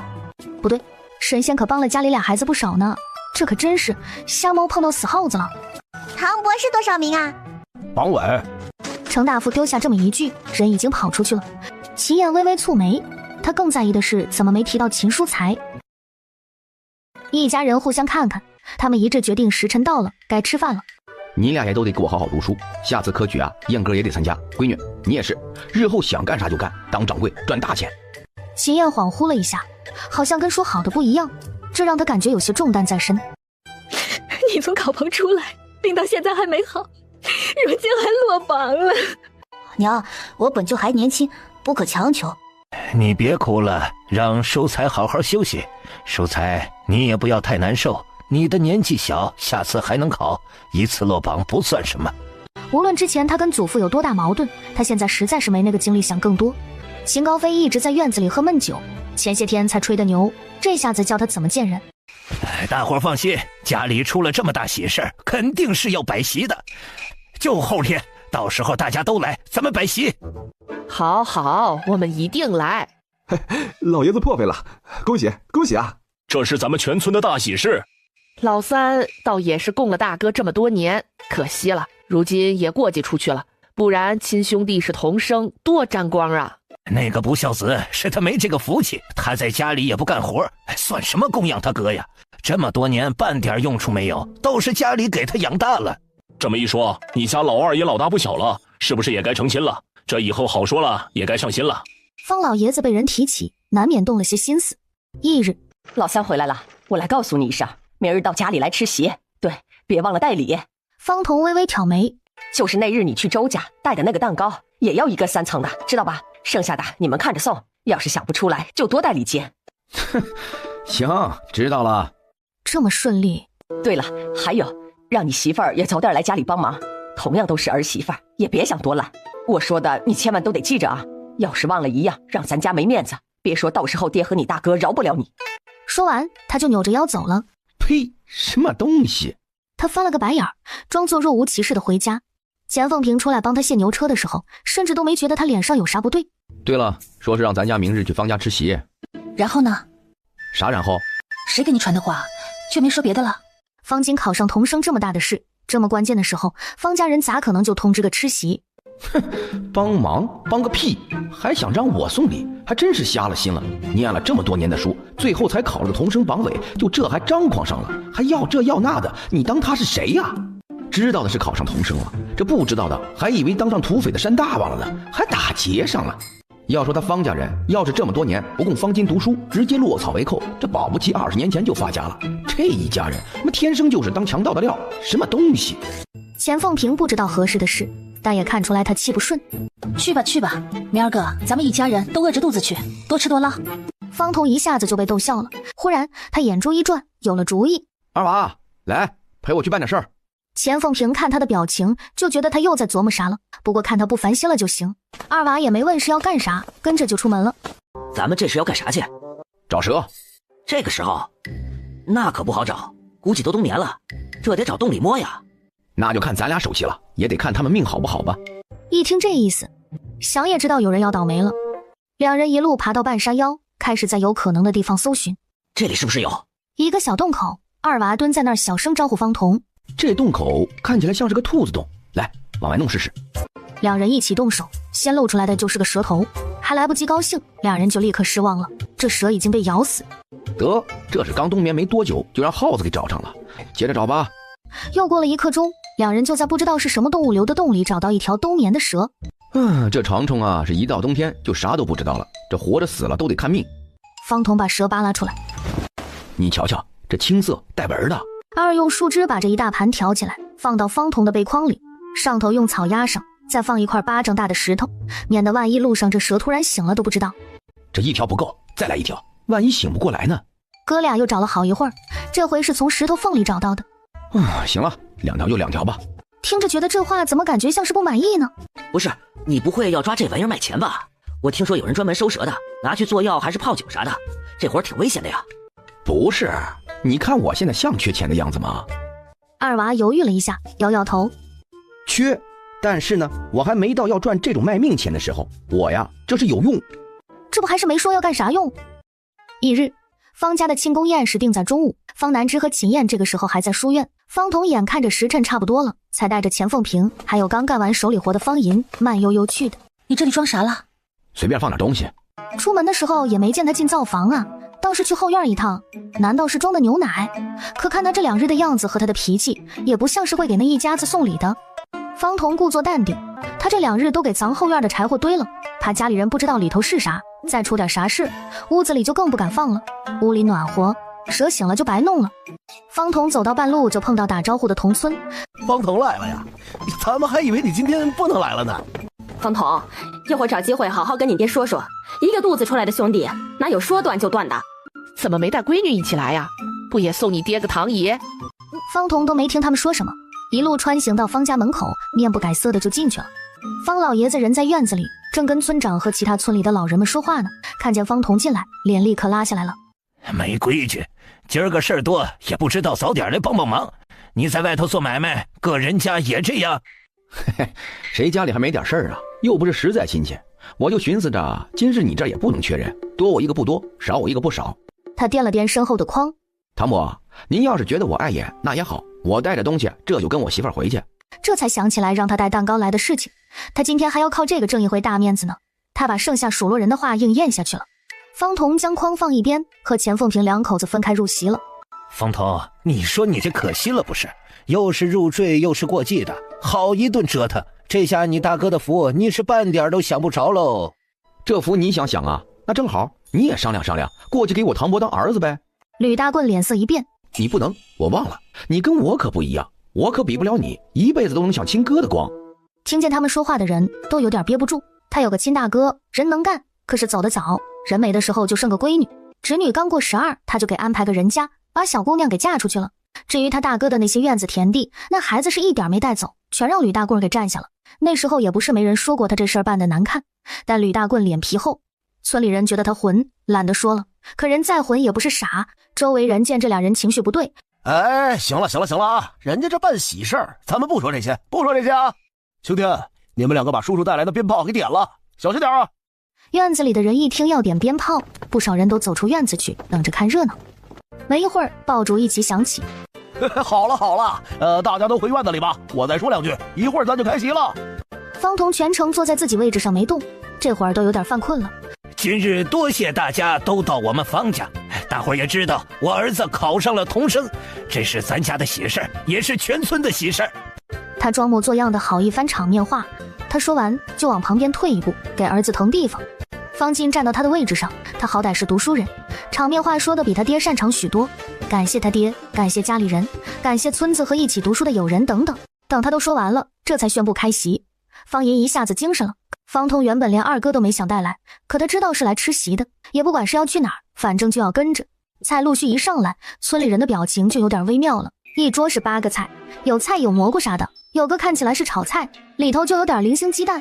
不算这个，这一桌竟然只有2个肉菜，还稀稀拉拉的，要不就是肉末，都看不出来是啥肉。不仅如此，饭是粗粮倒也还好，可馒头都是黑面的。这咋连只鸡都舍不得买？老方家也没穷到这个份上吧？我都不想吃了，怕吃了忘了周家洗面的肉啥味儿。嗨，凑合吃吧，人家不乐意往这上花银子呗，那不是还得供读书人吗？有的吃就行了，就是对不住我今儿个随的礼。方金听着了下头的议论，脸上顿时有些挂不住，可事已至此，他只能硬着头皮当没听见。主家要装傻，来白吃白喝的村民们自然只能陪着装傻，大家一个个的都举筷子吃呗。至于方金的几个朋友，那就是多少象征性的吃几口，勉强给点面子。方老爷子还打了酒，这会儿拿出来，带着儿子还喊上了方银一起要敬酒感谢大家伙。我不去。唐伯，他又不懂，你让他留在这儿吃饭就得了。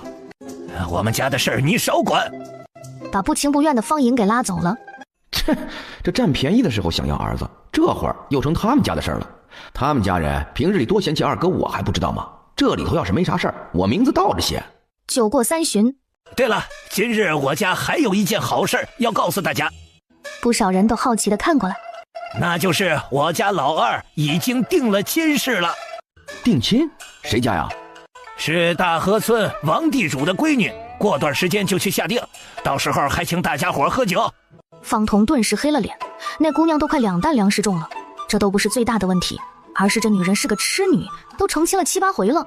不管在哪儿，只要看到她看得过眼觉得好的男人，就能给自个儿男人戴绿帽子，偏偏还有男人为了银子乐意，她嫁的一个受不了就换下一个，一直这么下来。王地主就这么一个闺女，这么多年简直是追在后边给她擦屁股。不行，我不同意这门亲事。哼，你不同意，你算什么东西呀？这婚姻大事，父母之命，媒妁之言，关你个隔房堂弟什么事儿啊？方银多少还是能理解，嫁娶是要一起过日子，可那个什么地主闺女，她不知道咋回事，但她看弟弟这么生气，不要，弟弟不让，我就不娶。方老爷子根本没在意他说什么。这个大伙儿也知道，我家老二这个情况难说亲，我这个当爹的要是都不上心，恐怕他这一辈子都没指望能娶妻生子了，那不就断子绝孙了吗？我这么一想啊，整夜的睡不着觉，我也心疼啊。方银这种情况，村里也没哪个人家愿意把好好的闺女嫁过来。这个王地主家的闺女，虽然和离过，但是个好闺女，也能接受咱家老二，能遇到一个这样的也不容易。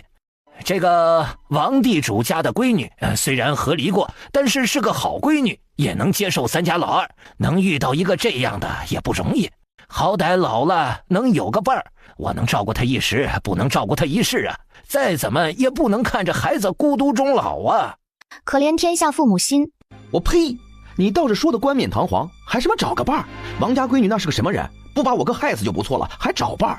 她成了那么多次亲，给哪个男人生过孩子呀？村里人一愣。你们为了供大哥读书，这家里逼着我入赘还不够，这如今为了继续供大哥，还要变相卖了二哥。你们敢对天对地对九泉下的老祖宗发毒誓，说你定下的这桩亲事不是贪图王家的嫁妆吗？你别以为大家都不知道，你们就能瞒天过海糊弄过去。这王地主的闺女因为难以嫁人，听说跟他成亲能从地主那儿得到不少的好处，这别的不说，他自己的嫁妆可就已经到了100两银子和一个现成的铺子了。这里头还有这么一层。这读书人家可不行卖儿卖女，方金好歹是个童生，该知道友爱兄弟。方金的几个朋友此时更是面色古怪，目光怪异，让方金如芒在背。哎，大家误会了啊！这件亲事呢，是地主家主动提出来的，说是王家小姐对我二弟一见倾心。至于嫁妆，那自然是女子家人带来的东西，是弟妹自己的，由她自己处置，我们不会插手人家夫妻之间的事儿。我一个入赘出去的，你们都百般算计人家秦家的东西，二哥不懂这些，你们就会不起心思？你们怕不是把我也当傻子了吧？糊弄谁呢？一把抓住桌沿，就想掀了桌子，却突然被村长一把拉住手臂。好了好了，听我一句。哎呀，这件事还没过媒人，做不得数。不过说亲嘛，就算是父母之命，那也得考量考量对面的品行。要真是个不守妇道的，你家也得好好想想。毕竟啊，这也关系到这一族的名声。村长说的没错，这亲事不急，反正老二自己也不急着成亲。我听说他如今是在方彤那儿能有口饭吃，这件事你们家还是再想想吧。这件事算是暂时过去。方金皱眉，给一旁的何氏使眼色，赶紧去拿方彤带过来的竹筐。这个今日自家还准备了好东西，是用来招待大伙的。为了不太难看，竟然就这么把他带来的东西说成是他们准备的。看来他每次都以恶意揣测这一家人，还真是半点错都没有。这是我们家送的礼，这样直接打开是不是不太好？咋了？啥就你家送的礼？这是我们家给大伙订的蛋糕。他说着就打开了竹筐。方彤方才进院，就顺手把竹筐放到了灶房门内。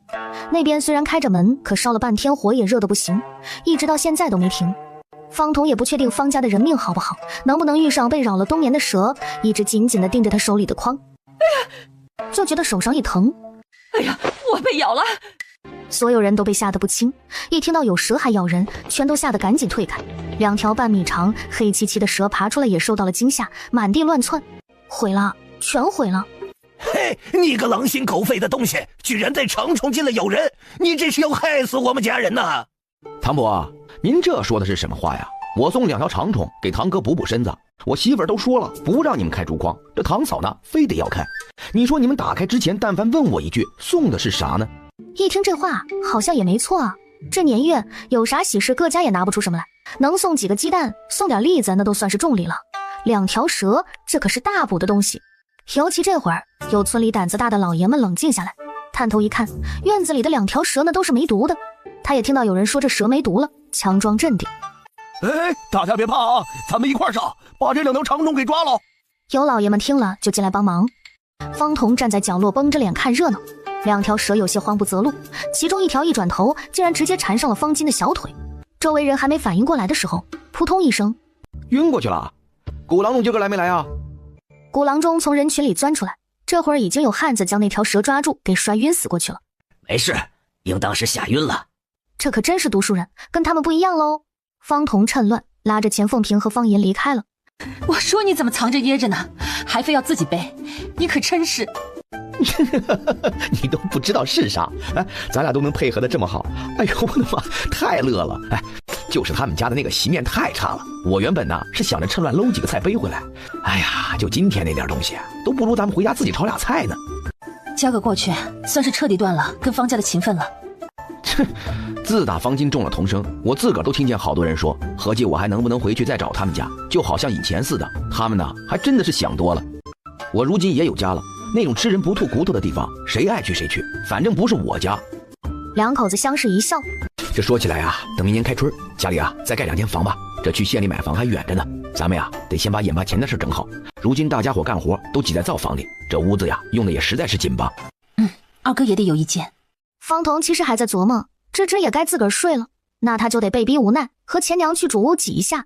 他摸摸鼻子，被自个儿想得脸发红。翌日，金燕，今日别去伙房吃了，我请你，咱们去香楼。今日那里有文会。文会？哪种文会？诗词文会。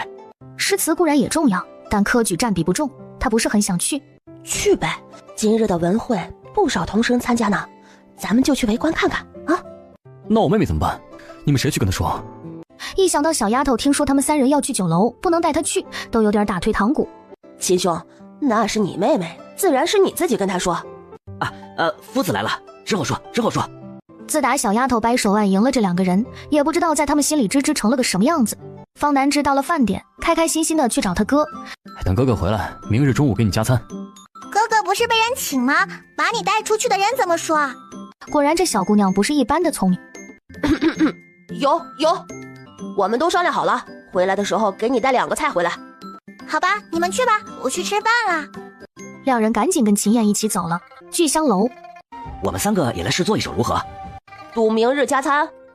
那咱们今日来点不一样的，比谁做得快，也是以今日为题。开始了。魏青林刚一点头，没。楼前莫惊客，就做好了。刚才听说上面说题，便在心中思考，算我取巧了。嗨，什么取不取巧的，做得又快又好，对账公正。明天加餐。好，正好赔给芝芝。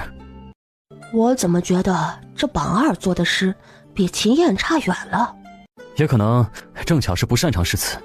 他们正小声讨论的时候，3位看着年轻，也是这次复试考生哦，在下姓常。3人只有魏青林报上姓氏。我们3人还都在书院读书，只是来见见世面。原来还是学子，那巧了。3位可曾买过题册了？我这里有许多大人物出的题，读书人用来备考破题最合适不过，可有兴趣？这么巧，这种题这么好买到？他们院长郑举人能在科举后早早拿到题，是因为他是举人，人脉广，可竟然有人已经拿着到处卖了。既如此，我们也要先看看，才能决定。常书生想了想，从书箱里取出来2份，秦燕和魏青林一人拿1本。秦燕翻着翻着就察觉了不对，面上却不显。好像是不错，我倒是想问问你，这题册一共有多少册？你这是？不是，只是想多做题，找找感觉。你有多少？给我算个合适的价钱。常书生大喜过望，立刻将书箱放到桌上。这里的就是全部，你都要？你先说价钱，我得看合不合适，也要看我身上有没有这些。2两如何？秦燕装模作样的伸手翻了翻，一副不在乎钱的样子都要了。好，好。大主顾开口，哪有不乐意的？拿了银子走了。你花这冤枉钱做什么？咱们距离下场还早吧？下次县试怎么也得3年后了。这题真有这么好？吃饭吧，吃完我回去有事儿。魏青林也看出不对来了，赶紧招呼于正海吃饭。秦燕回到书院，就跟魏青林他们分开，说是要给妹妹送菜。啊，哥哥！这会儿还没到下午上课的时候，他蹦蹦跳跳的跑出来，一直盯着他手里的食盒。给，食盒用完了，明日得还回去。我中午吃饱了，这个带回去，晚上我们一起吃。好，我有点事要跟院长说。知道了。郑举人见秦燕进来，轮椅上还挂着个书箱。秦燕将今日他们在东来酒楼遇到的事情讲给他听，还拿出书册递上去。院长，您先看看就知道了。郑举人打开所谓的题册，越看眉头皱得越紧。怎么会这样？他将题册往桌上狠狠一撂。秦燕，这件事不要外传，这件事你也不需要再管，知道了吗？他明白院长的意思，这是在保护他。这件事如果真的如他们所想，那么背后很可能牵扯巨大。秦燕离开院子，远远看见自家妹妹在不远处自个玩弹珠。你们说完了？回去吧，外面冷。好。小丫头蹦蹦跳跳往回走，好像永远都这么有活力。南芝，下午你自己学，桌上有我给你留的课业，先生出去一趟。好的，街上路滑，先生注意哦。郑举人走了，他才打开食盒看了一眼，一个是炖鸡，一个是豆腐，好香啊！爹今个早点来接他们吧。觉得这天是越来越冷了，可别再病了。收栗子，收栗子嘞！有栗子的都送到村头。觉得这天是越来越冷了，可别再病了。收栗子，收栗子嘞！有栗子的都送到村头。这会儿本来不需要他自己跑一趟，但今日他主要是为了打听王地主家的事。对了，我听说你们村有个大地主，是多大的地主啊？王地主啊，那可是真富。你来的时候看见咱村的田地了吧？那大半都是王地主的，听说算上别的村的，得有100亩不止呢。是啊，我听我男人说，人家县城里还有铺子呢，有多少就不知道了。有钱的嘞，就他闺女儿，我瞧这人家穿衣服一天天都不重样。哎，我也听说这地主家有个闺女啊。是啊，有，就一个闺女，可宝贝了。说到这儿，一群妇人互相对眼神，表情都不对。咋？你还没说亲？哎，可没有，我有家室了。这闺女儿子都老大了，这不合计着，万一日后做上个买卖遇上了，要是想送点啥的，咱得投其所好嘛。这么一说，王家闺女这些日子又跑回娘家了，也不知道为啥。跑回娘家？不是说是和离的吗？上次和离那都是1年前了，如今这个是上个月刚成的亲，倒也不会现在就和离。咋的也得3个月呢，这喜新厌旧也得些日子呢，不是？合着人还没和离，他爹就想说亲了。一边说着这些，栗子也都装车了，银钱也都结完。他刚要走，就看见迎面出来一个轿子。快点走，慢腾腾的，不想干就换人来，没用的东西。刚才说话的大婶就在方彤身边。低头，你长得白净，可别被看上了。这就是王家闺女，可磨人嘞。以前村里一个小伙子被看上，那是天天缠着，硬生生把人家已经定了亲的姑娘逼跳河了。那小伙子最后跑了，外出讨生活，宁可不回来也不娶她。听婶子的意思，就算他有家室，恐怕也不会被放过。这些妇人也够意思，都不经意地把方彤挡在一边。等王家小姐走了，赶紧跟大家告辞，赶牛车回村。这桩婚事，无论说什么，他也得给搅和黄了不可。回到家，他招呼二娃他们卸车，自己进灶房，忍着心疼装了一小筐蛋糕。前娘，我带二哥去组长那一趟。你去吧，还有拿别的吗？就猜到大概是因为二哥亲事的事。不用。方彤拉上他哥，匆匆去了他们方氏的族长家。他们这个族长跟秦家那边的族长不一样，不怎么管事。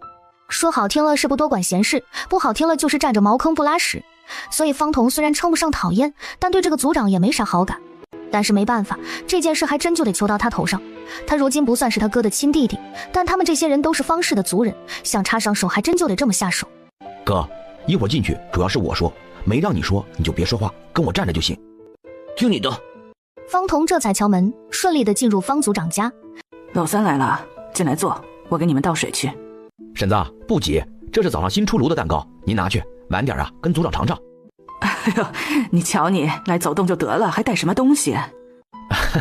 就是往日忙的没工夫来，这好容易来一次，自家做的东西不值几个钱儿。行行，有啥事儿你们唠啊，汤水马上来。以前方彤当街溜子的时候，也没见他闲得没事上门，这蛋糕就更不用说了。方族长在一旁瞧着，也觉得这方彤如今是真有几分本事了。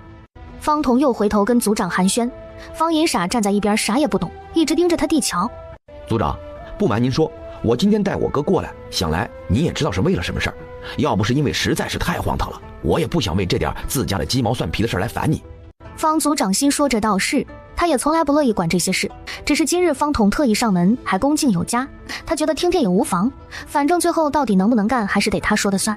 族长，您也知道我唐伯给我哥说了隔壁大河村王地主的闺女，他家虽然名声不好，但咱这也都是道听途说，这也不能凭空的冤枉了人家。于是呢，我就特地去了一趟。哎，不瞒您说呀，但凡这婚事差不多，以我哥这条件，两人将就将就也未必不行。可是这，哎呀，我都有点说不出口。你去大河村打听着啥了？方彤将他从那些婶子妇人口中说的事都给他说了。族长，您说说这叫个什么事儿啊？这闹了半天，人家不但没有和离，分明就是成亲不久，这眼下还是个有夫之妇，这哪里是说亲呢？这不是让我哥去跟人通奸吗？他瞧着族长的脸色，别的咱先不说了，这事儿要是真成了，传出去成咱们这儿的人勾搭有夫之妇，那以后谁还敢跟咱们这儿的人成亲呢？到时候牵连了整个村子，咱们村那姓秦的本来就霸道，这以后啊还不总得拿这件事说事儿啊？你说的对，这个事儿也不能就这么地，你平日里也……他本想说你平日里也多管束你二哥，可以抬头就看见方银在那端着碗喝糖水，喝得美滋滋的。罢了，就这样的咋勾搭女人？这是大事，我自然会管，不能坏了全族名声。方彤从族长这里得了口风，心里总算是踏实了一点。他喝掉糖水，拉着他哥告辞。弟，就红糖水换蛋糕，不合适。你还知道不合适啊？行啊，还知道这事儿了。他哥这亲事要是真被方家给算计过去，那就不是这些蛋糕的事儿了。你别看啊，这方彤滑不丢手的，还挺有情有义的。我觉着啊，这老方头以后有后悔的日子去。哎，你懂啥？那方金都中童生了，这可是咱们族里如今唯一一个有功名的。你懂个啥？书读得好跟人好是两码事儿。你以为是个读书人就是秦燕他爹那样的？别人家出个读书人鸡犬升天，他家供个读书人六亲不认。哼，亲弟弟都占不到的便宜，你还惦记上了？官府办事儿，让路！哎，这是出啥事儿了？不知道啊，瞧着是去拿人的。没看见人都是跑着去的，我咋觉得这事儿不能小啊？咱这小县城能出啥大事啊？有不少闲着没事又好奇的人，一路远远跟着衙役。他们跟到一处巷子，见衙役叫门，没一会儿就见抓了个人出来。嘿，还真是拿人呐！这是犯啥事儿了？瞧着是个读书人。哎，快看快看，还拿出了好些东西的。怎么抓个人这么久啊？大人别急，肯定能抓回来。咱们不是已经听郑举人的，派人在城门口检查了吗？我是急这个吗？我是急这件事之后怎么办？这可是科举舞弊，科举舞弊呀！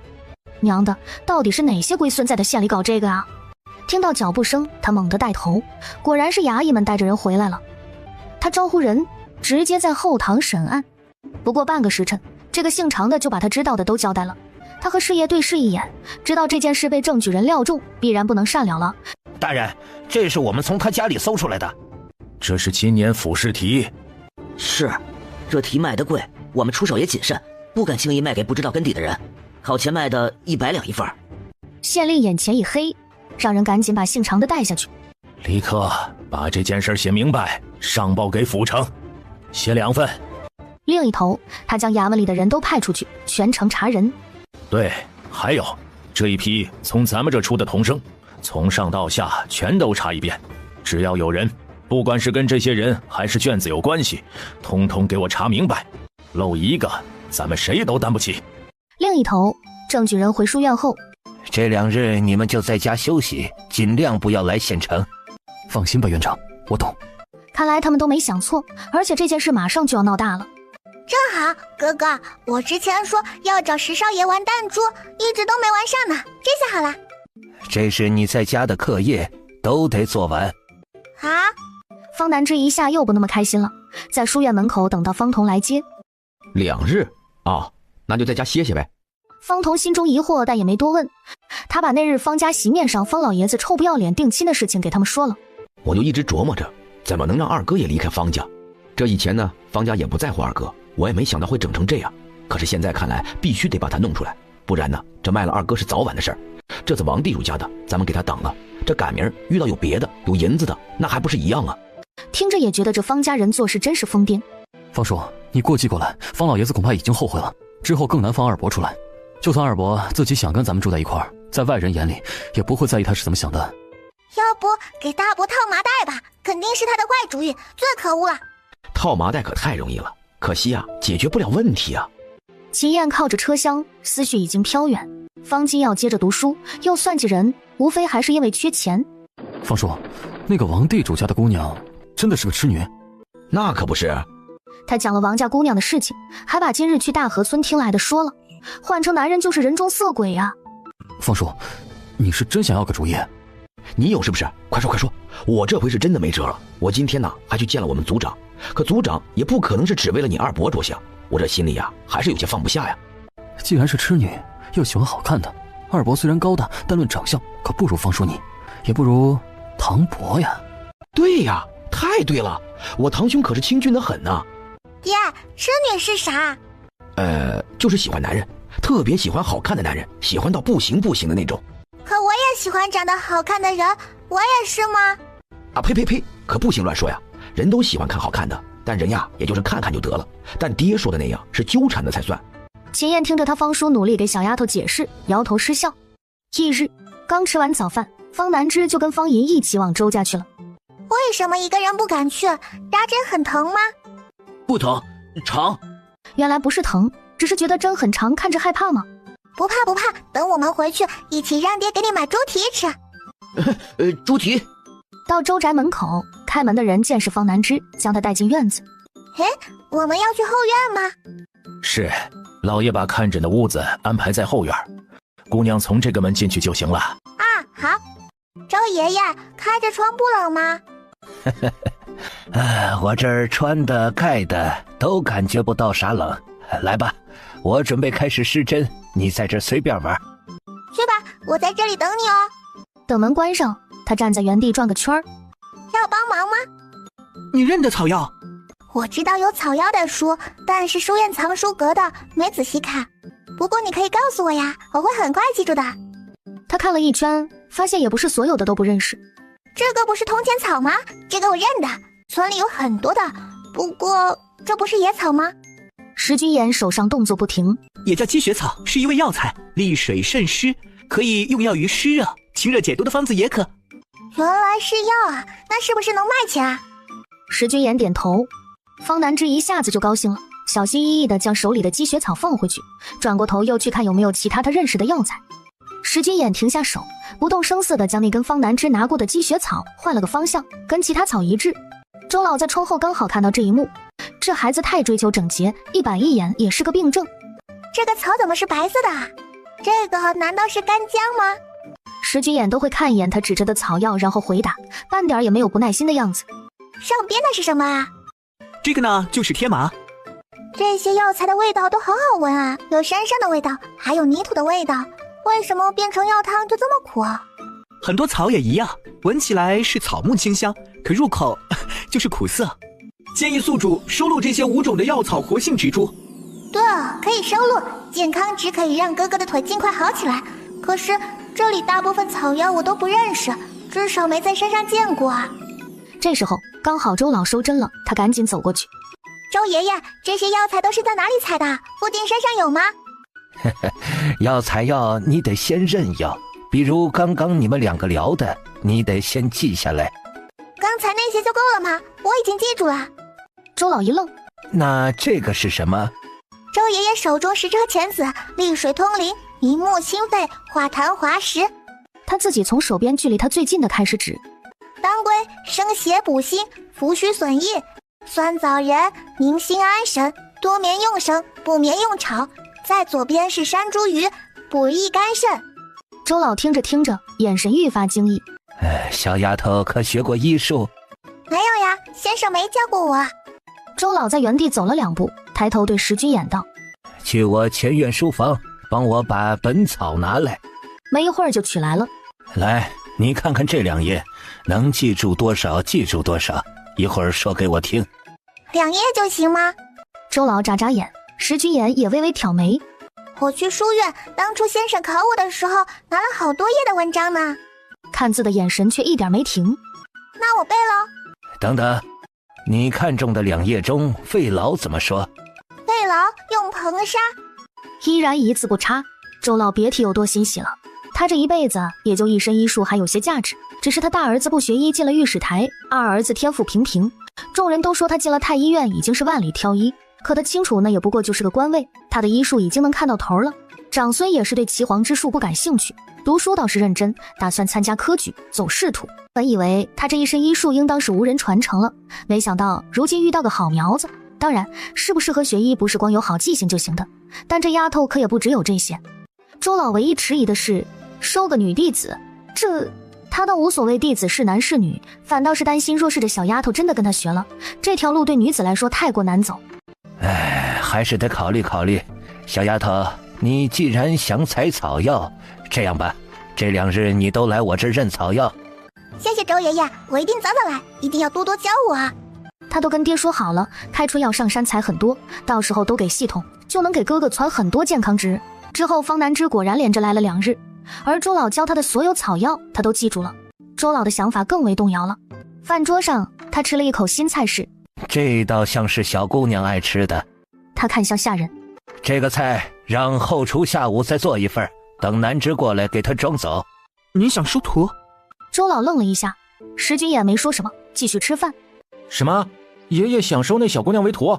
若是有天赋就收呗，宫里不也是有医女吗？太医院的医女那就是打下手的，一辈子也出不了头，也就比宫女地位高一点，是什么好事啊？你爷爷一身医术就值个医女。爷爷，我都多大了，你怎么还用筷子打我？多大？你多大我也是你爷爷。你当女子学医是个这么容易的事儿？你爹拼了一辈子才进太医院，学医是什么样，你从小到大也没少看，你觉得容易？石君言已经自顾自用完饭，起身行礼告退，走到门口。周老，您觉得松鹤书院为何要收这个小姑娘读书？还是郑举人亲自收为学生？难道只因为她伶俐聪明？我倒是觉得这小姑娘别的地方与众不同，便是许多聪明人也不及。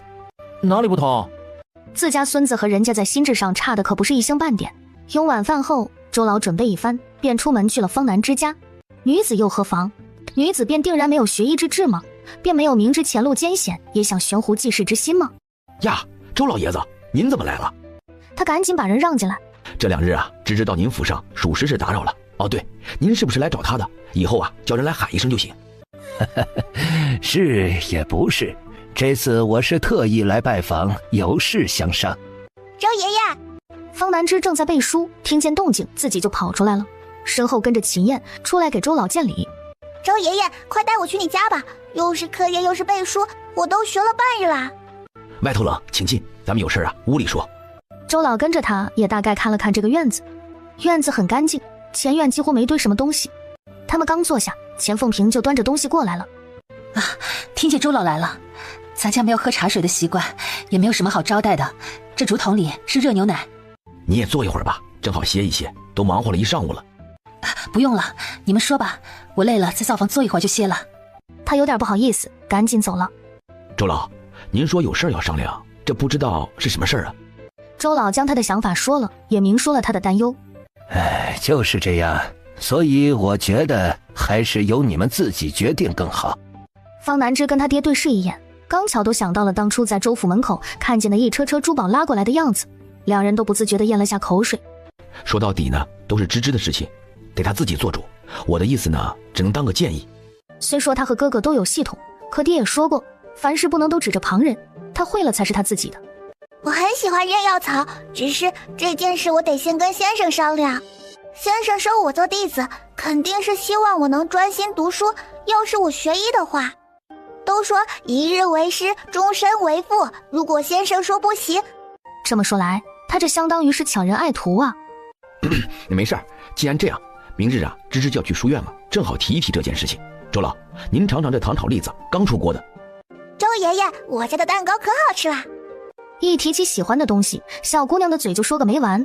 周老也不嫌她，反倒觉得小孩子就该这样活泼。翌日，方彤送两个孩子去书院的时候，跟着一起进去了。秦燕自己去客室，她跟着女儿去拜见郑举人，说明原委。哦，周老大夫。周老的名声他也知道，在县城这样的人物可能多少年都遇不到一位，他还挺为学生高兴的。虽说一直在教他读书，可心底也忧愁，不知道这孩子日后的出路在哪儿。问他的时候，他自己倒是说过日后当个掌柜，可他觉得可惜，若只是当个女掌柜，哪里用得着读这么多的书？饱读诗书又有灵气，也不能科举，总不能这么好的天赋就只能用来谋划亲事吧。但若是学医就不同了，这至少是个安身立命的本事。好，老师答应了，日后你的学业就这样安排，来学院一日，去学医一日。不过说好了，我听说学医很苦，但也不能因为学医隔日耽误了读书。方彤没想到郑举人竟然如此有胸襟，惊喜道谢。回去的路上，他买了许多拜师用的东西。周老，我们是不是来得太突然了些？要是今日不方便，也可以改日。没有不便，就今日。周老一听郑举人同意了，哪还有放回去的道理？这拜师流程几乎都是一样的。方南之觉得都有点熟能生巧了，拜先师、拜老师、磕头敬茶。不同的是，周老给了他一张纸，说是行医之人要谨记在心，让他记住，而且要做到悬壶济世，行医救人，医不系病。我都多少年没见祖父这么开怀过了。你说爷爷怕不是其实非常希望我学医吧？周老收徒，后继有人自然格外开怀。但至于你学不学医，他应当也没有多失望。哎，不是，你什么意思啊？子敬、君言，今晚我们去秦家用饭。不管怎么说，都是芝芝师傅了，吃个饭还是有必要的。要不是郑举人人在县城，书院事情又多，其实也该请一顿。那这样，周老，您要是不介意，我家里还有些人，我再去请村长多做几个菜，咱们热热闹闹的吃一顿，这也算是一件大事儿。好，本来拜师也是件大事。方彤这才先带着闺女回家了。怪不得我看从县城买了肉菜回来。行，我这就做。转过头，他喊上刘翠他们，让他们跟家里人打个招呼，乐意的晚上帮忙给他打个下手，大家一起吃顿饭。干活的这些人就没有一个说不行的。难得待客一次，还是曾经的御医钱凤萍把最好的厨艺拿出来，最后大小一共做了20个菜。晚上多少个人啊？13。那能做得下。等周老到的时候，气氛正最热闹。直到这会儿，村长才知道周老爷子是个厉害的大夫。御医这件事，在座知道的当然都没打算特意说，但大伙儿听说南芝要跟着周老学医术，都挺高兴的。自打方彤入赘秦家，这运道是越来越好了。这自己能赚银子，儿女能有出息，人一辈子要的不就是这些吗？一顿饭是吃了个宾主尽欢。走之前，方南之还没忘了找到石君言。说好了在一起玩弹珠，你怎么一直没功夫啊？你是不是不想跟我玩啦？我确实有事，可你也不清闲啊。日后要读书，要学医，你有功夫玩啊？玩弹珠的功夫还是有的吧？好像拜了2个师傅，是给自个挖坑了。那石君言刚开口，就越过小姑娘身后，看到秦燕正坐在轮椅上，在院子里瞧着她。那就下次啊，等你到周宅学医，我在的话。下次就真的是下次哦，不能再有下次啦。哦，那我陪你玩，你能不能给我摸一下你的小马驹？石君言沉默了下，可现在能摸小马驹，等以后是不是能让他骑一下？风南之拜师这事很快就在村里传开了。蠢东西，连个种子都不会留，都犯潮了。来年开春的时候，我看你们都怎么办？这是想让全家都跟着你们喝西北风吗？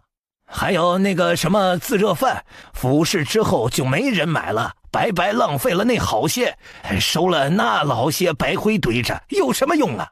村里传说秦家开了桌20个菜的席，就为了让方南之那个赔钱货拜个师傅，居然还是个正经大夫，请了好些人，连村长都给请去坐镇了，偏就没他们方家办点事儿。爹，您跟他们置什么气呀？平白伤了身子，他不知道。等到了明年，只要我过了院士，那就是秀才了。您就是秀才的爹，那方童又能有什么？南方之学了医术又能如何？你又不是没见过那种做郎中的，医术再高的郎中，他也不过就是个匠人，成不了什么气候。他如今可是童生的爹了，还计较这些个干什么？老婆子，去给儿子早上多煮个鸡蛋，好好补补。这喜怒无常的也真是受够了。是方金家吗？方老爷子当又是来传什么喜讯的？对，这就是2个人守住门，剩下的人给我仔仔细细的搜。官爷，这是怎么回事啊？是不是找错人了？找错人了？不是你自己说的这是方金家？对呀，那就没错。衙役们翻箱倒柜，连床铺都给翻起来了，最后还真拿着一些纸出来给领头的看。方金何在？还有他媳妇儿是哪个？方金觉得事情不对，可这屋里只有他爹和他2个男人，又不能蒙骗官差，只能硬着头皮回答。带走。官爷，这是不是有误会呀？我儿子是读书人，是童生，他整日在家读书，不会犯什么事儿的呀。读书人就不会犯事儿，读书人犯事儿的多了。松手！你们肯定是抓错了，要抓人也要说明白了啊！谁知道你们是做什么的？我儿子是童生，你们就不怕得罪人吗？爷们儿今日抓的童生，少说也有20来个了，吓唬谁呢？真当靠个童生就是免死金牌了？把手给我松开，不然连你这老头一起带走。方老爷子不撒手，被衙役踹了一脚，这才跌到地上。结果一转头，方老太太挡在了门口，何氏更是不肯走。衙役们这样的情形见得多了，他们直接将刀抽出来。都闭嘴，给我让开！这下都老实了。方秦雅兄妹3个从衙役进院就一直躲在屋子里，半点都不敢冒头。后边听见吵闹的内容，更是吓傻了。嚯，看到没有，带走的是方金2口子。哎呦，老天爷呀，这是犯了啥事儿了呀？不应该呀，这才得了功名，人也一直在家，没听说出啥事儿啊。大家探头探脑的都观望着方家院子里的动静。谁知道了，他们家自打也开始做那个栗子，整天也关着个门，也不知道一天天都在干啥。我前一阵子还听说他家弄了好些白灰，有人说是干了别的买卖，谁知道在外头干了啥了。俩都给抓走，那就是方金2口子的事儿呗。方老爷子眼神呆滞地坐在门口，方清雅咬着牙躲在自个屋里，从窗户缝看着。哭有什么用？连是因为啥抓人都没问出来，一家人全是废物。方家院子外，白氏又探头瞧了瞧，见没了啥动静，这才转身往秦家跑。晚了点，今个晚上我晚点走。啊，对了，村里出大事了。咱们刚才都听见外头好像有动静，吵吵嚷嚷的，到底是咋回事啊？白氏手上一边干活。哎呦，你们都没看到，我走的时候村里人还都围在方家那儿呢，连衙役都来了，二话不说就把俩人抓走了，凶得很。不知道啊，得有多大的事儿啊？是吗？咱们这村里这还能犯啥大事儿啊？别小看读书人，要不就不犯事儿，要犯就是大事儿。谁知道啊？偷东西把人揍了，哎呀，可是揍人一般不是大事儿，也不用出动官府呀。难道是把啥大人物给惹了？这个功夫，方彤正从县城赶牛车往回走，一打眼看见前头一伙衙役，他赶紧把牛车往边上赶一点，别碰到人。没想到越走越近，他就觉得衙役抓着的人可眼熟了。方金，老三，帮帮大哥，去衙门捞我啊！你不是赚了那么多银钱吗？使些银钱去衙门捞大哥呀！当着衙役面说他有钱是想干嘛？怕他不被人盯上，还让他出钱救人。衙役们还真停下来了。你们是兄弟？啊，不是，是堂兄弟，不熟。就是兄弟，一个爹生的。放屁！老子整日累死累活的赚俩银子，还不够你们惦记的呢。各位官爷，你们可以随便去村里打听打听，我不但是他的堂弟，而且是早就入赘出去的。衙役们有些狐疑，但上边让抓的也没有别人，挥挥手让他赶紧走。方彤赶紧赶车溜了，他也想不明白这到底是出啥事了。虽然他一直觉得方金不是什么好东西，不过这家伙难道胆子都这么大了，敢犯法？方家那边，方老爷子这会儿才冷静下来，他直接去找了族长，让他看在方金是全族唯一一个童生的面子上，怎么也得管一管。不是我不想管，你说这事儿怎么管？那可是官府。我这说好听了是族长，可到了衙门，衙门是衙门的事儿，可咱们自家人总得先弄清楚是咋个事儿啊。主要是我儿子儿媳妇儿都进去了，万一事情不大，族里还是能帮上点忙的呢。您就当去做个见证。要是童生的事儿他都说不管就不管了，日后也影响族里人对他的信服。要是把人捞出来了，方金这个有童生功名的不得记他的恩情。行，那咱们再去找一趟村长。他们都去，那就明摆着族里和村里都能给他儿子做主，有什么事儿也不能轻易让衙门给人冤枉了。没想到两人一到村长家，风寒，是啊，都起不来床了，我正要出门去找古郎中开点药呢。你们要是有啥事儿，过些日子再来吧。蹭蹭的就走了。昨个还去老三家吃席呢，今天就病了，我呸！算了，村长这是明摆着不想管，咱俩也别在这耽搁了，去上李家借个牛车进城去。村长媳妇儿在外头转了一圈，回家了。走了，真就不管了？我瞧着老方头脸色可不咋好。哎，你不懂，这可不是田间地头那仨瓜两枣管不管的事儿。哎呀，我觉着呀，这事可能不好。别的倒不说，可别牵连到方彤他们。咱儿媳妇如今在那干得热闹，多好的活计啊，可别让方家给搅和了。哎呀，这可真是乐极生悲了。我今天路过方家，门关得紧紧的，一点动静都没有。听人说方老爷子找了方家族长到县城去了，这也不知道回没回来，估计是去打听发生啥事儿了吧。这下家里啊，大人都不在了，孩子也没人管，以他家的人缘和现在的情形。方彤摇摇头，县里抓了30多个童生，听说是府试的卷子出了岔子，他们有人考试之前买了题，可能牵扯到科举舞弊了。你的意思这是作假？那他们把方金抓去查，是问看有没有，还是就已经确认他就是干这个事儿了？不好说，但连着家里人一起抓去，想来是衙门那边知道了什么吧。虽然我也一直觉得他能考上童生是瞎猫碰上死耗子了，可这作弊还就考了个榜尾，他怎么这么没用啊？是啊，而且作弊被发现，可就终身不能再科举了。他就为了个童生冒这么大险。总之这件事很凶险，府城的大人物亲自来了，县衙也不过只能配合查案，外人想要知道发生什么，只能等个结果。别的不说，只要方金他真干了，那他咋地都是活该。他双手合十，啊，老天爷，路过的神仙，不管方金干没干这事儿，衙门可千万别轻饶了他，最好啊是把他的功名给撸喽。你呀，咋还给神仙许这种不好的？没事的，婶婶，大伯是坏蛋，就是求神仙不要让他科举当官呢。他要是当官了，那肯定也是书里写的贪官污吏，得有多少人因为他吃苦啊！我爹求神仙，这是为民除害。神仙要是听到我爹的心愿，肯定不会介意的，是不是哥哥？神仙都是明辨是非、胸怀广大的，不是一家人不进一家门呐。不过他其实觉得话糙理不糙，还真是这个理儿。别说以后当官了，就是让方金这样的当村长，他都觉得这村子的日子得不好过了。他也双手合十，开始默默许愿，希望恶有恶报。3日时间，科举舞弊的消息已经足够消息传遍全县。哎呦，我的老天爷呀！府试去搞这些瞎活，真是不要命了。我就觉着这方金脑子不行，人家不是说了吗？要是那读书的料，肯定打小就看出来了。我打小也没觉着方金聪明。这读不好书不丢人，他这样的才丢人呢。这下子丢人都丢大了。方组长第一日跟方老爷子去了县城之后，就再也没出过门了。媳妇儿这说话还真是好的不灵，坏的灵。这个方金平日里事事都说他在乎自己的名声，读书人不能这样不能那样的，哼，全白费。方组长不是没把他家除名的心思，可还是打算再等等消息。万一有啥说法呢？这说除名就除名，传出去也不好听啊。这个时候，方秦雅正在写信，她可不想这么坐以待毙。这段日子，糖炒栗子和自热饭也攒了一些钱，可以自己偷偷找人把信送到京城，让伯府的人来接他。之前不联系，一个是没有银钱，另一个就是作为伯府真千金。这么主角的设定，哪有一点都不端着，主动提出回去的？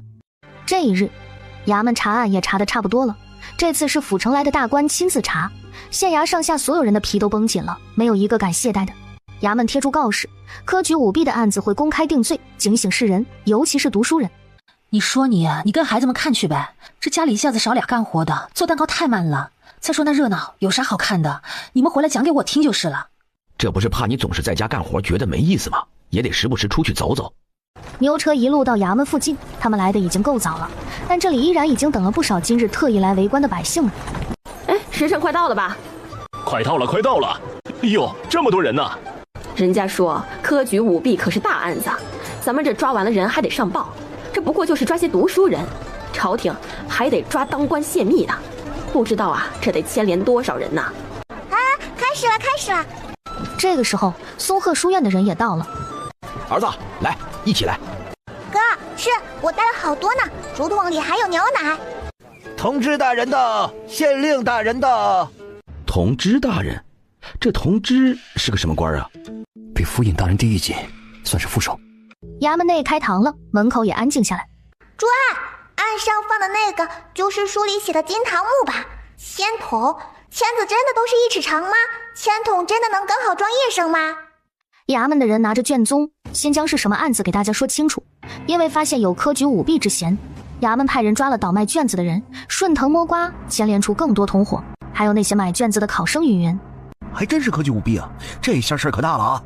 这些日子抓了那么些人呢，还有好些都是读书人，能不大吗？真是倒霉催的，这一场的考生可都不得安生喽。好了，肃静。齐燕果然在他们之中看到了那日东来酒楼里卖给他考题的常书生。赵正开共计卖出8份，赃银853两600钱。常正共计卖出32份，赃银。齐燕回想了一下，里边有20多份应当都是卖给他了。不是这么多份啊，看来不止那30多个人呢。那就是还有人买了卷子没考上的呗。那可不是，觉得自己买了题肯定能考上，没想到吧，别人也一样买了。你说这倒卖卷子的啊，也真是穷疯了哈！这科举的事也拿来赚钱，这害人害己。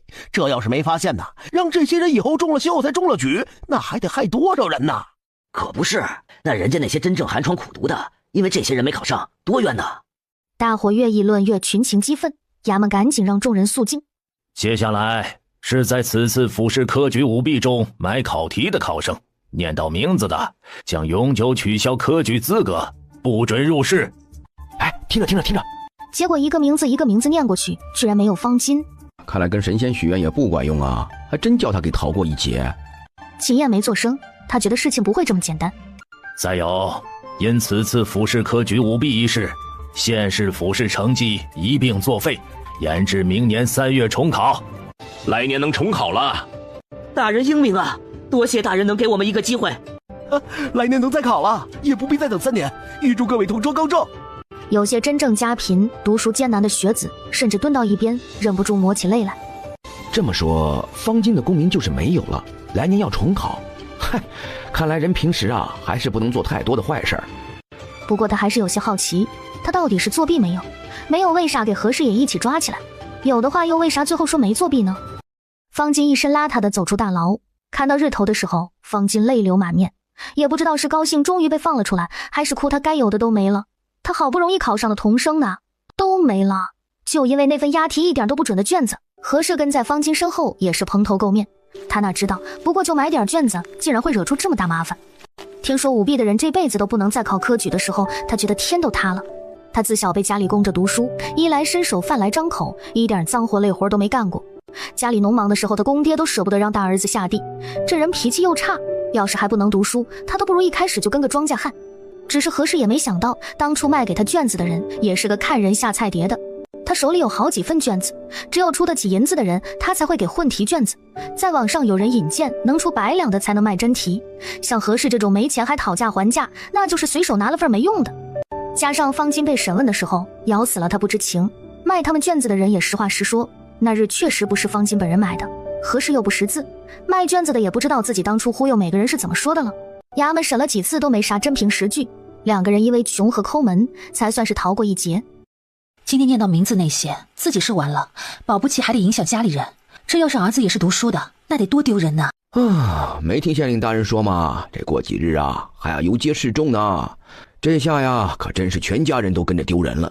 不仅如此，之后还会追究跟他们互保的人连坐，都要受罚。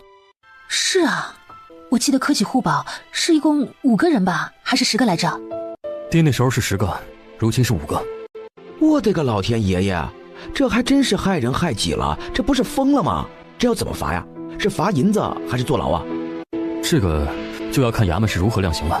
不仅如此，按理说今日那些定罪的人应该还有杖责，可能要等堂审之后，免得今日见人不好看。这次是试题泄露，若是考官与考生当堂串供，按律会一并处斩。便是这次的事，我们这边处理的也只是这些买卖卷子的。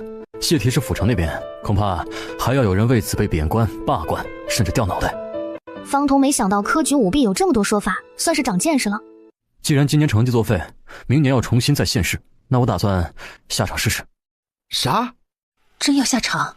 那明年是不是早了点？他的记性虽然不如妹妹过目不忘，但也不差。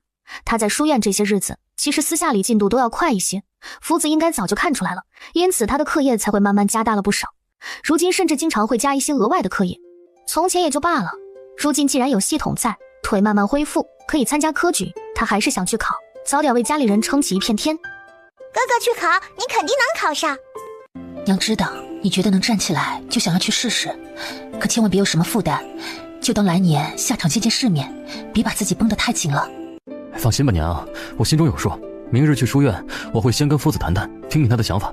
如果夫子也觉得我可以下场一试，那我就可以为来年现实做准备。儿子说的对，你娘说的也对，想考就考。咱家现在的情况啊，这一次考不好也不用有啥负担。这读书的事啊，你跟芝芝啊是想读到啥时候，我跟你娘就供到啥时候。嘿嘿，正好方金这回没出啥事儿，来年呢为了脸面和功名，肯定还得下场。到时候啊，你们一场考，让他也见识见识。当方金知道他要跟秦燕考同一场，估计就已经得气个半死。哎呀，到时候可别还没考呢，就给自己气出个好胆来啊！方金两口子回来了，你们不去瞧瞧？嘿嘿，可得了吧，热闹哪是那么好瞧的？我又不招他稀罕，别再热闹没看了，咬我2口。你真不去看呐？方金功名没了，正闹着休妻呢。啥？走，那我也得去看看去。他转头看向家里人，先不回去放车了，赶车去。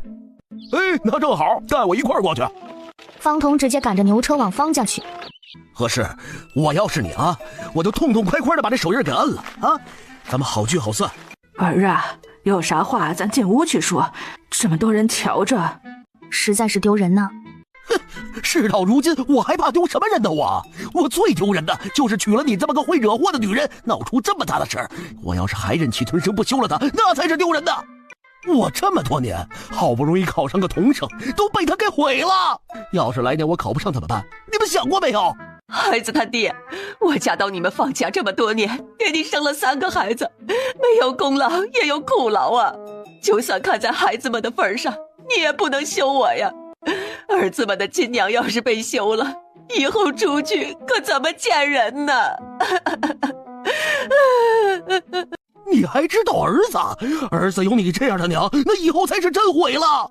爹，你再考虑一下吧，总也要想想哥哥们的感受。你怕娘犯糊涂，日后看管住就是，实在没必要休妻，哪怕给娘个改过自新的机会呢。他还不知道什么时候能回伯府，要是方金很快再娶，新的那个万一是个会算计的，那可就没有何氏好拿捏了。滚！谁劝也没用，我一眼都不想再多看见你。总归是休书，你摁不摁刀也无妨。知道你做的事情，想来你娘家人也没脸再把你给送回来。今天你就给我滚出去！他狠狠踹了一脚。他爹死了，所谓的娘家剩下只有继母和弟弟弟妹，根本容不下他呀。爹娘，求求你们了，给儿媳妇做主吧，再给我个机会，不能就这样休了我呀。他也是个要面子的人，知道儿子有多生气，可他是一家之主，何氏作为他的儿媳妇儿，也确实这么多年给他生了2个大孙子。方晴天和方泽天见爷爷犹豫，爷爷劝劝爹吧，娘就算有再多不是，她也是我们亲娘啊。这个时候方晴雅要是一个人站着，那就尴尬了，他赶紧也过去，装模作样的开始抹眼泪。方金哪能看不出他爹心软？哎爹，这何氏可断了我的前程，这样的蠢妇留着他有什么用啊？给他机会，日后还不定捅出多大的篓子呢，到时候还不是得我担着？有什么用？你现在问娶我有什么用？当初若不是我爹活着的时候指点过你，你靠着我爹的名望认识了那么多人，甚至我爹还给你几次做保科举，你能有今日？如今你倒是翻脸不认人了。方金，你到底有没有良心？当初可是你上门苦苦到我们何家提亲的。是啊，那个时候方金可总是拎着东西见了天的往外跑，而且每次被村里人撞见，他都说是去何家提亲如何如何，一副不成亲誓不罢休的样子。